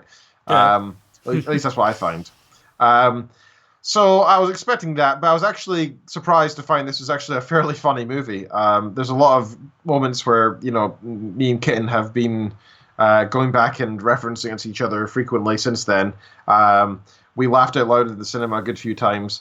I found the ending a bit terrible. No. It's one of those sort of like, oh, a bunch of stuff happens. This interesting plot line. Oh, the film's still kind of going for a few more minutes, and then it fades to black. That was weird. Like the artists out there, like my wife says, that it makes sense, and it was perfect. Okay. I personally, maybe I'm too logical and functional and expect like the ending to be an ending instead of a metaphor or whatever. But I'm not very cultured, so it's not the most surprising thing that I don't get it. However, the film itself was pretty good, and would I recommend it? If there's nothing else on, I'd say go watch it. I wouldn't say go out your way. It's Gotcha. pretty. I gave it a 7, a solid 7. It's a good film. It is definitely good, but it's not amazing. Okay. So that's what I have to say about that. If anybody else has seen it, let me know. I wouldn't be surprised if nobody has, because it's going to be it's one of these artsy films, right? It's an artsy film that nobody is necessarily going to go out of their way to watch. It gets high ratings because the reviewers feel that they have to rate artsy films highly, I believe. I'm still very slowly getting through Titans. I'm still on the first episode, but I keep watching like a minute every day. I'm like, it's like I want to watch this because I think it's going to be cool, but then I watch it and I'm like, it's okay so far. And I just don't have the willpower to push myself through the rest of it. And I have heard a lot of people say it's a good series, and they're really excited for it. And is it up to season 2 now? Or I have no idea. You're I really working on don't. or something? Because I've heard people say that it actually gets quite good, but similar. I've not made that time for that one at all. Yeah, I'm looking at the episodes right now to see what. I think there's only season 1 from the looks of it. There are 11 episodes on season 1, so there's quite a bit there. I've still not caught up with Sabrina, the Chilling Adventures of Sabrina. I'm on episode 10. I haven't gone any further yet. And I'm also watching You, the Netflix show You, about the creepy stalker dude, but it's from his point of view. And it's pretty good actually so far, but it is very focused on relationships, which some people don't necessarily enjoy. However, it is a bit different in the sense that it's not just, oh, does he love her really? Will he run away and go to his job in the Middle East, or will he stay with her, or anything like that? It's more like, oh, he broke into her apartment and is sniffing her panties, but she thinks that he's a gentleman. What's going on here? This is weird. And also there's murder and stuff, so it's not entirely relationship based. Okay. It is pretty enjoyable. So I'm on episode 3 of that. I'm slowly getting through that. It is quite interesting. I don't think there's anything else I've been watching that's worth mentioning. I downloaded MASH again because I absolutely adore MASH. It is a classic. And it's just so good. I think I watch it like once every 2 years. The whole thing. Nice. Like all 10 seasons or whatever it is. I just love that show. I'm just so in love with the characters. I feel like they're an extended alternate reality family to me. It's just a beautiful, beautiful series. Full of real comedy, and really touching at the same time, and it's dark comedy as well at times. Like you will nearly weep sometimes by how good that show is. It's just fantastic. If you're looking for something new to binge, MASH, the old 1980s TV show, absolutely amazing, so good. But it's the Medical Army Surgical Hospital, and it's just on Takes the dot. place Perfect. during the Korean War, and all that is really, really well done. Oh yeah. It always makes me think of RuneScape because I used to play a lot when I played RuneScape. I used to watch MASH in the background. Interesting. So it's weird. It's weird how you get like links like that things in your that you mind. connect based on whatever it is you're doing. Yeah, absolutely. Like I think of Burning Crusade. I think, or actually, when I listen to REM, I think of what's that place called in Burning Crusade? One of the places. Let me actually look. I'll find out. Nagrand. Whenever I listen to REM, I think of Nagrand, and whenever I'm in Nagrand, I think of REM because that's when when I was playing WoW back when I was like 12, 13, and TBC came out. I was listening to REM a lot. I just discovered REM, so those two things are linked in my mind as well, which is just weird. Why is REM Nagrand? Right? It's an oddity. But there you go. So in terms of actual games, I've been really struggling to play games this week. I've been jumping back and forth. I just can't seem to settle. I managed to finish Factorio finally, technically. Okay. Launched and It was succeeded? Yep, I launched the rocket. It was actually kind of annoying because it was me and Hando's server that Hando was talking about in the chat. We got the rocket like all ready, and I was just waiting on the satellite to be finished being made to put into it, and then I knew it'd be done the next few minutes, so I sent Hando a message saying something along the lines of like, "Hey, I'm going to hold off launching the rocket until you come on, so we can do it together. For my first time, pop my Factorio cherry together." And then I was off doing something else in the game, and I was half paying attention, talking to the dogs or whatever. Looked back, and I had the stats screen up. I was like, Oh no! Oh. Like So you apparently missed I had it. it set to auto launch when the cargo was received. So I was being dumb. I didn't even see my own rocket launch. But I was happy to have it done. It was still satisfying. So that was pretty cool in the end. So next we're going to do is we're going to download a whole. There's these crazy mods called Bob's mods and Angel's mods. They're Okay. two separate branches. Essentially, collections of mods that they've put together. Yeah, pretty much. But they all work together. It's a mix of new textures, but mostly it's functionality in the game and stuff, and more steps in between everything. So instead of just getting iron ore, smelting it, and then you have plates, and then you can do stuff with it, there's like 6 new steps in between. Oh, wow. And the processing has more steps. But it's also like different options.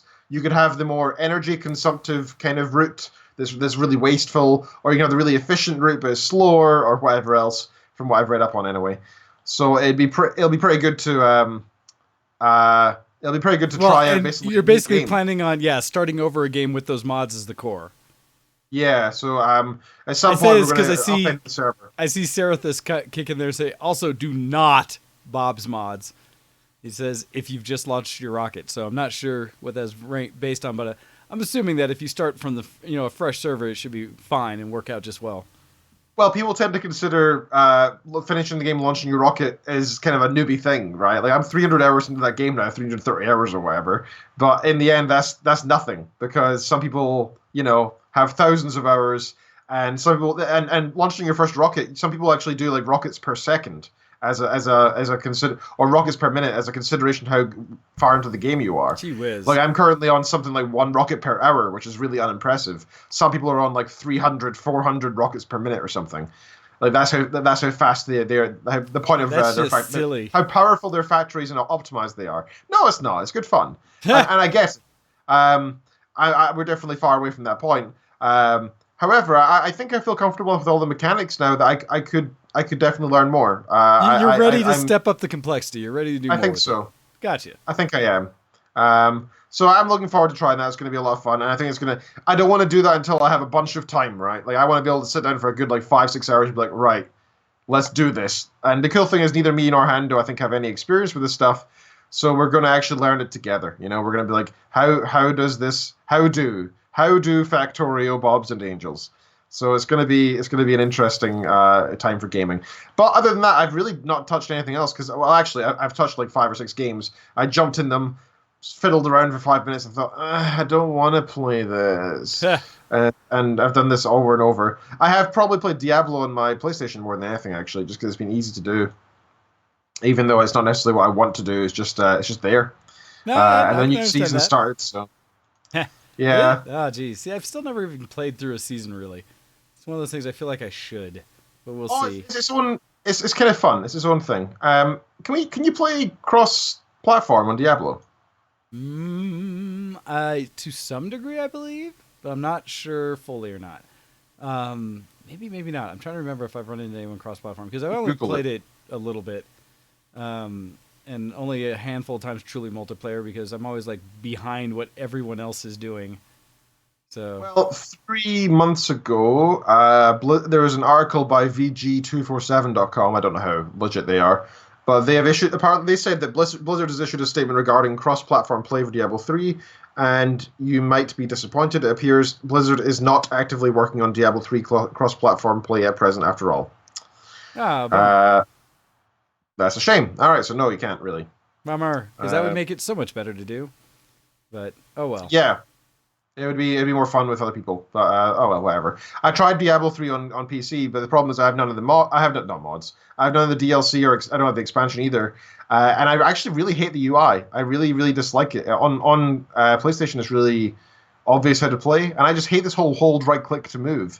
Like I played Diablo 2 back in the day as well. Like I get it, right? Like back then it was fine, whatever. But now I'm used to better control mechanisms. I don't really care for the nostalgic side of it. I'm more interested in it being a legitimate. Like if I'm concentrating on trying to attack people and using my mouse Just to attack, focusing on that versus it's you're using one mechanism for two controls, and that's dumb. I'm sorry, it's dumb. If they made a WSD, I'd be all for it. But I just find it annoying, and for that, I really enjoy. How it translates to a PlayStation. controller, basically. How Yep. controllers Yep. play in it, which I don't know if you can play on a controller on the PC or not, because I I haven't think you tried. can. But it's So- Xbox only, not PlayStation. I looked it up, and I only have PlayStation pads, so I thought. Yeah, and but plus, that's- like I said, I don't want to spend money on the Necromancer pack. Oh, no. And That the part I fully expansion. I already understand. have. Well, again, that's why I say I want everything to be on PC so I can invest in one place. Absolutely. No, but I mean, Exactly. that's, yeah, so I agree. I mean, that's actually one of my complaints about when Relover brought up about Red Dead Redemption being played is that it's not available on PC, so it doesn't matter to me, kind of thing. And actually, I'm going to be struggling because one of my challenges is I am very tempted, sneaking into mine a little bit, to What? pick up Kingdom But Hearts anyway. 3. And so I've heard so much hype about the Kingdom Hearts series. I had started playing one, and just in prep because I am curious enough that I was thinking about getting it. I had made somewhat of a mistake because I knew it's not coming from PC right now, but I thought, well, all I have is an Xbox One, and I have no desire to get a PS4 before the exclusives on it and spend all that money. And so I was like, what do I do? I think a PS5 will come out in the next year, in my opinion. And we're in that weird state, right, where we know there's rumors of new systems. So same thing where I've been teased about a Switch a little bit, but I don't know if I'd played enough. And I've heard rumors that an updated Switch will be coming on the horizon soon. Same thing when it comes to at least the next Sony, console. And I know Microsoft's working on one. And so between those, it's kind of like, so I could probably hold out and just play PC games. And then, and I forget who it was that called me out on it a little bit, saying, oh no, Kingdom Hearts 3 is coming on Xbox and PS4. I was like, really?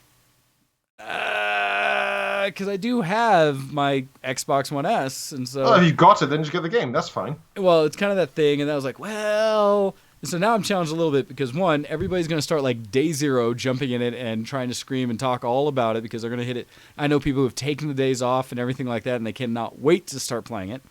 And I did look on Amazon, and if I were to order it, today with the free 2-day shipping, it would show up during the day on launch day. And so I was like, I could absolutely get Kingdom Hearts 3.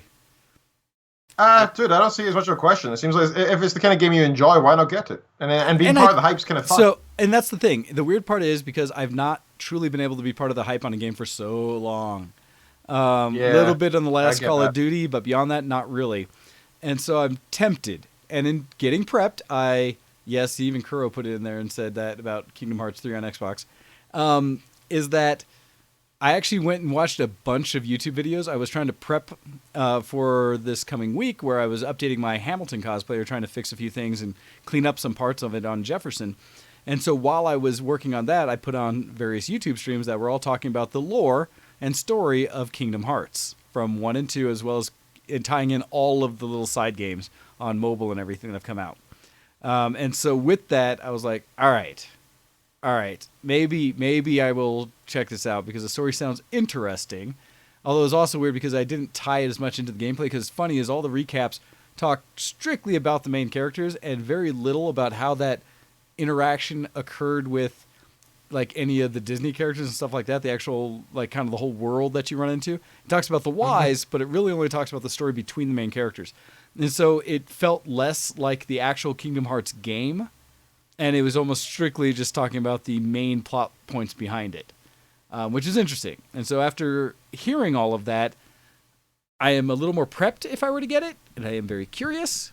And there's a part of me that wants to see if I did, I need to go back in and like double check my Xbox to see that I actually figure out how to set it up to stream off of it, since I do have, you know, a Connect 2 and everything for it, so I could have camera and microphone and everything.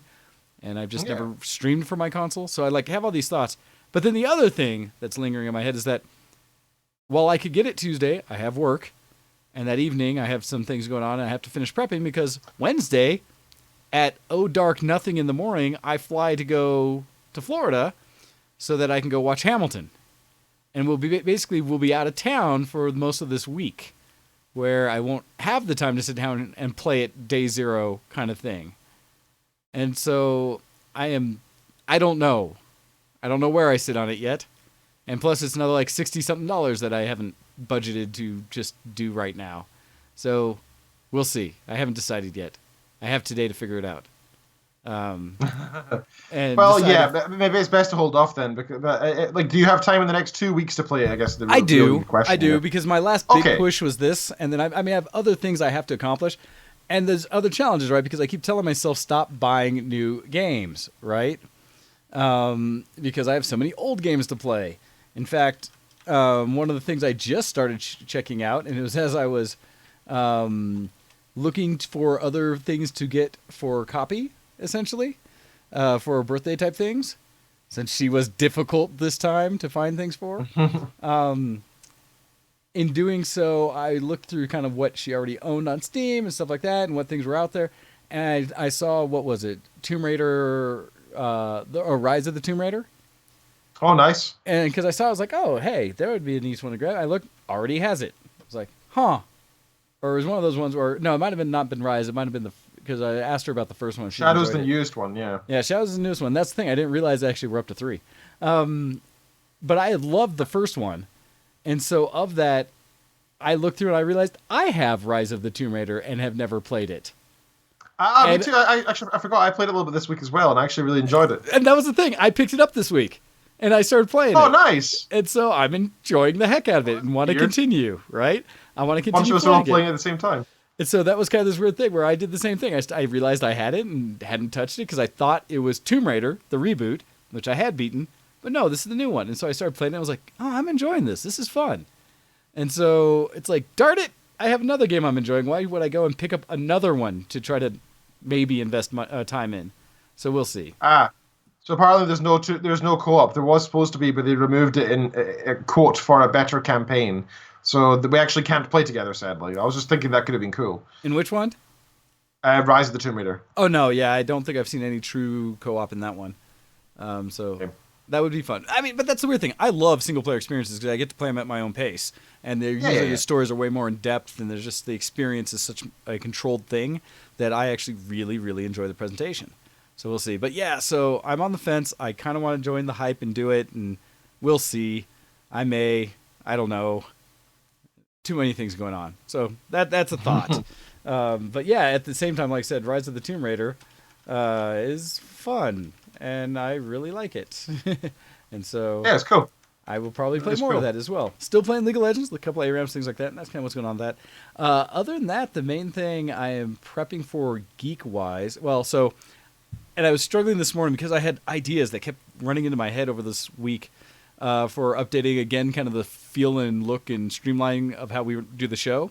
I have been truly inspired after ever picking up the Stream Deck, the Elgato Stream Deck that we're using, that I wanted to do some more macros and kind of things to help streamline the experience. And so one of the things is I wanted to make it so that the show intro plays as soon as I hit it, and because I'm testing, although I was a moment behind on it, I'm trying to tie it to VoiceMeter, to the software we use to do the mixer, so that it automatically starts recording an audio cast the moment I hit transition for us to go into the intro of the show. That way everything just happens at once. And do it in order so it's seamless, and I don't have to go in and re-edit the audio afterwards to pull out any intro music, or stuff before the intro, things like that. So I have this concept. I have to get it all working, and I started playing with it this morning. In the hour I had before after arriving back from the mountains, And I got close to like something starting, and then it didn't, right? But I've been trying tech-wise to just do all these things to invest in making the stream a little cleaner. I have lots of other thoughts of things that we could do. Like I said, I still want to keep bringing out more, of the drop-ins. Noob, Nintendo Play. And all of those kind of things, and do it in such a way that, It's been a while since I've heard that. Right, that Ken can participate. And I'd love to actually get solicitation from you guys in the audience of what are some of your favorite drop-ins that maybe I can bring back, or are there some suggestions for new ones we can throw in? Stuff like that would be appropriate. We should start paying attention to the games and games we play, the music we listen to, whatever else, to try and find more drop-ins ourselves, right? Yeah. And cut them ourselves. Because I have an opportunity to do loads and loads of them. Essentially, the Stream Deck allows unlimited levels of like buttons to set up, so I can go all around for it. And so, I do need to bring back some of the various LMFAO ones that I do have on the system, so I can get in there. But that's the thing, I kind of want to hear from people what I should bring in as those. I also want to do some better transitions and things like that. I would love to make it really simple to play videos and stuff in background so that you have more to see. And other things, there's so many things. And yes, Kuro, I actually do have Breath of the Wild all set up to play on the PC. I was trying to get through all those Zelda games up to it before I did. And I'm still stuck on Majora's Mask because it's not the best of them. All kinds of things. And so, light the fuse, no. Says no. Oh gosh, I haven't heard that one forever. All right, I do tempted to like make a folder of just no attacks because we had collected a good number of them.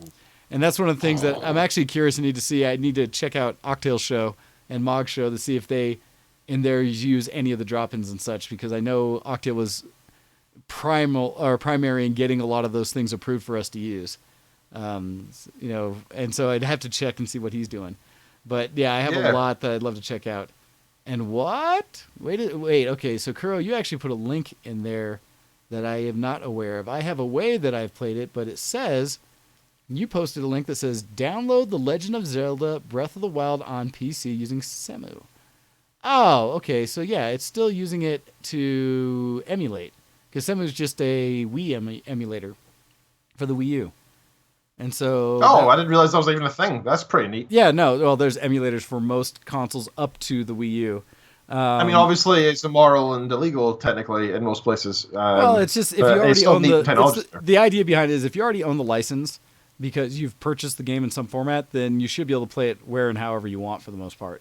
Which that's I'm a big supporter of. If you're going to do that, I would recommend buying it as well, right? Yeah. That's the ethical thing to do. Yep. And so it's interesting because it says, but being exclusive to Nintendo, people who do not own a Wii U or Switch are always dreaming of playing the game on their PCs.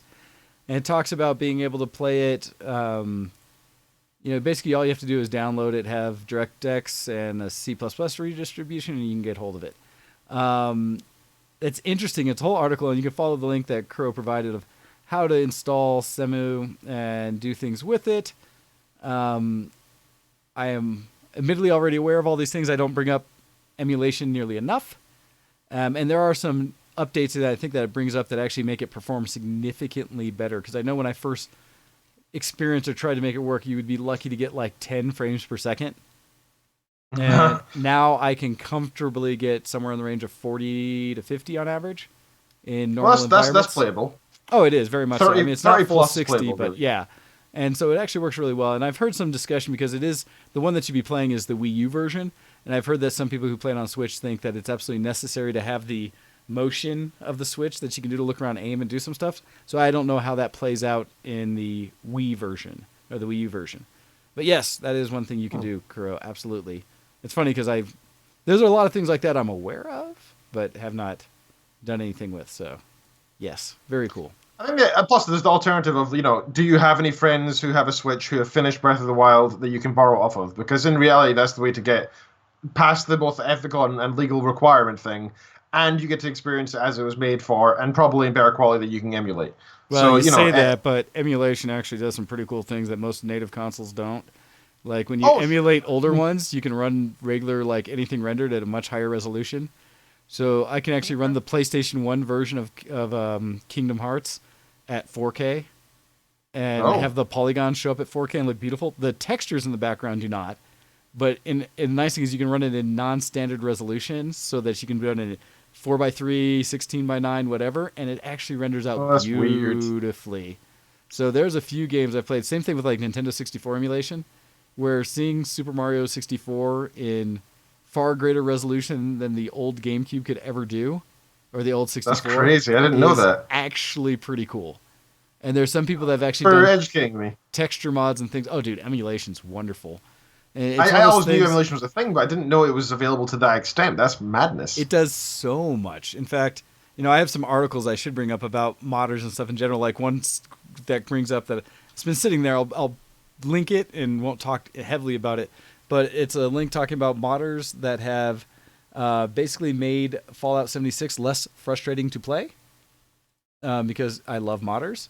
And so article from Kotaku talking about getting rid of some of the things that are just, I don't know, time sinks or management issues in games. And Bethesda games have always been very moddable. So that's not a surprise. But things like that's in there. What other ones I have for mods? We had the email that came in about mod awards and stuff like that.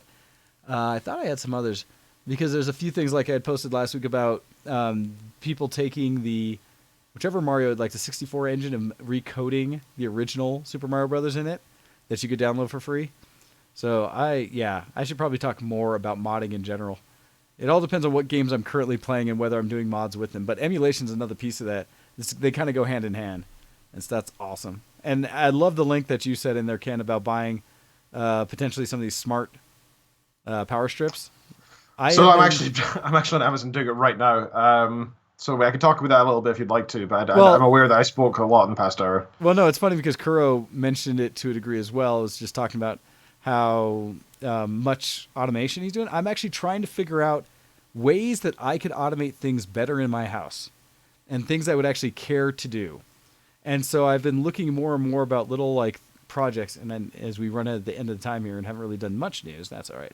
That things like, because I don't have any of the smart apps in my house. I don't have Alexa. I don't have. You don't have any of them, dude. No, I don't have any automated things in my house. Is that a choice? It's just I haven't. So it's like so many things that when I don't get them, like I don't have a Switch, I don't have a PS4. I haven't seen enough of a use case for me to invest in that situation. Like nothing that I would automate together that would make my life easier, better, or things like that. So far, they've been like, why bother? That's kind of like your 3D printing thing, though, right? It's not literally like an obvious, definitive, this is an improvement in my life for this reason. But it's finding something that my first step in, right? What is compelling enough for me to start the process? And so I've seen a ton of things. In fact, there's some shows on Twit. They did a little miniseries. I kind of wish they had continued it, where two of the gals on the Twit network had talked all about all of the various smart home applications you could get in various ways they were using them. And some were interesting. I was like, that's fun. That's cool. But I see the real power of it when you can tie things together and kind of automate portions of your life. And so absolutely pieces I can see, like one of my friends I talked to in the past, he's a big coder, talked about how he had set up his own things. I mentioned it before, where when he wakes up to his alarm, it slowly starts to bring up his lights throughout where he would be and stuff like that. And stuff so that it's a much more natural transition to being fully awake than, me stumble out of bed, walk into the next room, click on lights and blind myself kind of concept. And so I appreciate those thoughts. And I was like, I could do some things like that. But I feel like it needs to be more. It's kind of like the Stream Deck, right? Getting this has allowed me to start automating processes in the show, but I have a lot of very specific things I wanted to do with it before getting it. Have you spent much time playing with IFTTT, the website? No, and that's another one that I have it and I've seen it, but I haven't touched it. Well, that's the thing. I don't know what I would do with it. And even that, the new on Apple, right? I have their update they did where they tie in essentially what was the automation with what what's her face does in it with their automation, Siri. And so now you can set tasks with Siri that actually are very smart and actually link things together almost to the level of an IFTTT on the phone. And I still yet to make a single one. Because I don't know what to do with it. So that's because they're so slow. They're so behind on Google because that's already been a thing for a while. Google, it's been on, like everything they bring in. It's always been done on Amazon forever. Yeah. Kind of thing. And or Android, these are called routines. Yeah, routines. I've got one that I've set up for this past few days. Oh, don't do it. Don't actually do it. Stop. I went to hit manage, but I hit on the routine itself, so started doing it. So it turns my phone off silent. I tell my Google Home downstairs to good morning, and then it will take my phone off silent, It will tell me about the weather locally. It'll tell me my commute, so it knows where my work is, knows where I live. It tells me how long it'll take, etc. What the traffic's like. It'll tell me my calendar on my Google Calendar. Now that's something that Amazon Alexa can't do, which I really like. So I should read my Google Calendar and tell me what's on, and I can ask for more details like where things are, how long they are. But in general, just give me the task names, and it'll tell me about today's reminders as well. So quite often it'll be like you're teaching this class at 10, this class at 2, and don't forget you need to clean your home office tonight at 7, as the reminder at the end. And then at the end, you have a choice of what to do next, like either music, news, radio, podcasts, audiobook, or nothing. And I've got it set to news and like 4 or 5 different news places that I like. Okay. So that are like varied left wing, right wing, etc. Some sciencey ones. So that it's not just whatever they recommend. I actually chose my own outlets. That's how customized this is, and that's without any other smart device in my home than the Google Home device. That's it. So the fact that I could actually have plugs, like these smart plugs, attached to lamps or whatever. Or maybe one day what I'd really like to have is like my car attached to it so that if it checks the weather, and if it's icy, it'll turn on the engine and start defrosting the windows. I'd love that. That'd be my ideal thing. Or put my coffee on, And I don't think that's too crazy because even right now, if I leave my kettle on, right? If I leave my kettle on and I fill it with water the night before and I have a smart plug, I just need to have the power go to it at like 8 o'clock in the morning or whatever, 7 o'clock in the morning. And boom, that's it, ready to pour coffee in the morning. Easy peasy. And there are some things that do that, right? I've already seen there's some cars out there that do that. They actually are starting to integrate with, I want to say, Alexa and the Android stuff like that. And so I know they exist and they're out there and such. But again, that's my challenge is I've yet to come up with my use cases. And maybe that's something we can do because I know there's a bunch of information out there about automation. And Kuro, you're one of the people I look to who is kind of on the forefront of a lot of those things, who chooses and finds ways to do that. I know I had some like just bare sparks of ideas of things I might do, which started to get me to look a little more, but it never really fully kicked in. And I'm like, yep, that's what I'll do. Well, so like, okay, one thing that I would do is if I can set a routine, and this is where the smart plug might come in for the show, right? Right now, for the show with lights and stuff, I have a remote that I manually go, and I know you can get these things that are actually, mine's a wireless one, so I can turn off my lights and turn them on easy enough. And that's something that I know they make versions of these that are enabled with Alexa and stuff like that, or different smart devices. And now that I'm figuring out more to do with the computer to tie into things, I can see sending some of those commands out automated. So when I hit my Stream Deck, start the show or certain pieces of it, maybe those would kick on, right? And so I don't have to remember some of those routines. But that's like me just starting to kind of figure out things I might do. Well, how I do it is this. I look for deals, right? For any smart devices, I look at wherever we have the Hot UK Deals website in the UK, wherever a version of that is in the US. I'd look for that. And if there's think your ideal approach, think of the best thing you could possibly do. Like if you said, ideally my car would come drive to pick me up, and I don't know, right? Like, think of like the absolute best. Then think of like the small things you can do to build your setup towards it, because it's expensive getting a smart home, right? Like ideally, I'd like my blinds to lift themselves up eventually. That's why that's one of the closer things I've thought about when I first was thinking about it. I was thinking the potential to open and close certain blinds and things like that. And I think primarily what's happened to me is having my cousin live with me. There's certain things he does that kill me because like not opening or not like he'll open things but not necessarily close them at the end of the day. He likes so you can have the it blinds. automated. Yeah. He likes opening the blinds in the back for the cats during the day, but then he never shuts them. And so when it comes to be nighttime, I'm like, come on. And so it's not just for usefulness like that. Like, that is absolutely useful, but it's not just for that, right? You can also do it for like security reasons. So you can get like smart cameras. You can have smart devices that unlock based on certain like facial recognition unlocking the door, right? That'd be cool. You will never need your keys. Well, so there's things like that I'm curious about, but I still have concerns with some of those things because like physical security, I still have a concern with making anything wireless on that. Opening my garage door, opening my house, things like that, because I feel like it could be hacked. And I know that there's a ton of things that protect. I am not ignorant of that, but it's still not something I have yet become comfortable with. So Fair enough. Who knows? Like I said, it's just, again, it's a matter of figuring out my use case. And I'm struggling with that. So, and one thing I would love for anyone who's out there and doing automation, hey, tell me what it is you automate, or what things are you looking forward to automate, and therefore you can't wait to get this into your life. Send us something in and showx at vtwproduction.com and let us know how you see automation. Because that's not something we've covered a bunch of, and if it is something of interest, I'll do more to think about it. I just know, like so many things, unless I find my specific use case, it's kind of like other things. That's why I know so much about certain things, because I care about them, and other things I'm like, meh, whatever. So Absolutely. But I'm happy to crowdsource that out to others. I think that's a good topic for our show that we should probably touch on more, because I think it's cool. I think it's tech. I think it's modern. I think it's something we're both interested in as well. And I think it's information I think people would be interested in seeing how we can grow our home automation and share it with others as well. So we'll continue that probably in the future as well. So I think that's show. Yeah, no, that is definitely our time today. And like I said, hopefully I will figure out ways to better automate the show itself, let alone my life. But we'll figure this out. So everybody, thank you very much for tuning in. Like we said, next week, Ken, you will not be here. I should be. So we should be good to go with that. And maybe I will jump into one of these side subject things and kind of do a whole show feeding information about certain things. We'll see. I've had a lot of times where there's subjects I want to delve into and just haven't had time because we're always catching up. So, but with that, thank you very much for everything, Ken, for being on the show. And please lead us out. All right, you have been listening to ShowX live on Twitch, YouTube, VTW Productions, where else? Who knows? You can find us all around the internet.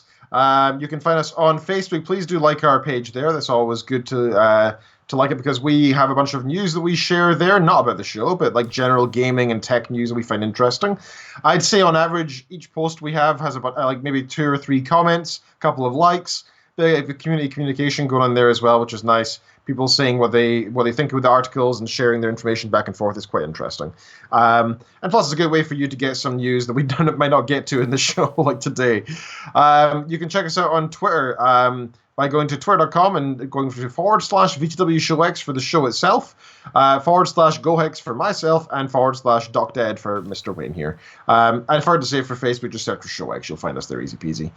You can also email us in like we had today. We had an email. You can email in whatever you would like, be your geek cred, some questions you have, shout out some geeky stuff you're up to. We're always happy to help our community out. You can do that to showx at VtWShowX.com. Be sure to support us on Patreon if you can. It's a minimum of $1 per month, which is not exactly crazy in my opinion. It's a pretty chill amount. It's like, that's a quarter of a Starbucks coffee, so it's really nothing crazy. If you can support us there, we'd appreciate it. Patreon.com/showx. You can also help us out by just sharing the show. So if you are listening on YouTube or on Twitch, be sure to just give us a retweet. Retweet us on Twitter or grab the link and share it on your own Twitter. It's much appreciated because that's how we get new listeners and that's how we keep our community alive. And I think that's everything that I'm going to mention today. So thank you very much for having me on the show, sir. I will be in Discord for a little bit of gaming afterwards if anybody else wants to join. Yep, I may be in there for a moment, but I think I have to go help El Campo potentially build a new wireless network at his house, and he is interested in going my Ubiquiti route as we go to that consumer-level commercial hardware. I just have to figure out how to do it best. So that might be my thing today. But for a little bit, I'll be in there until I figure out what I'm doing with him. So thank you, everybody, for watching the show. We will catch you again next week, and have a good time. Bye, everybody. Goodbye. See you next zombie. Good night.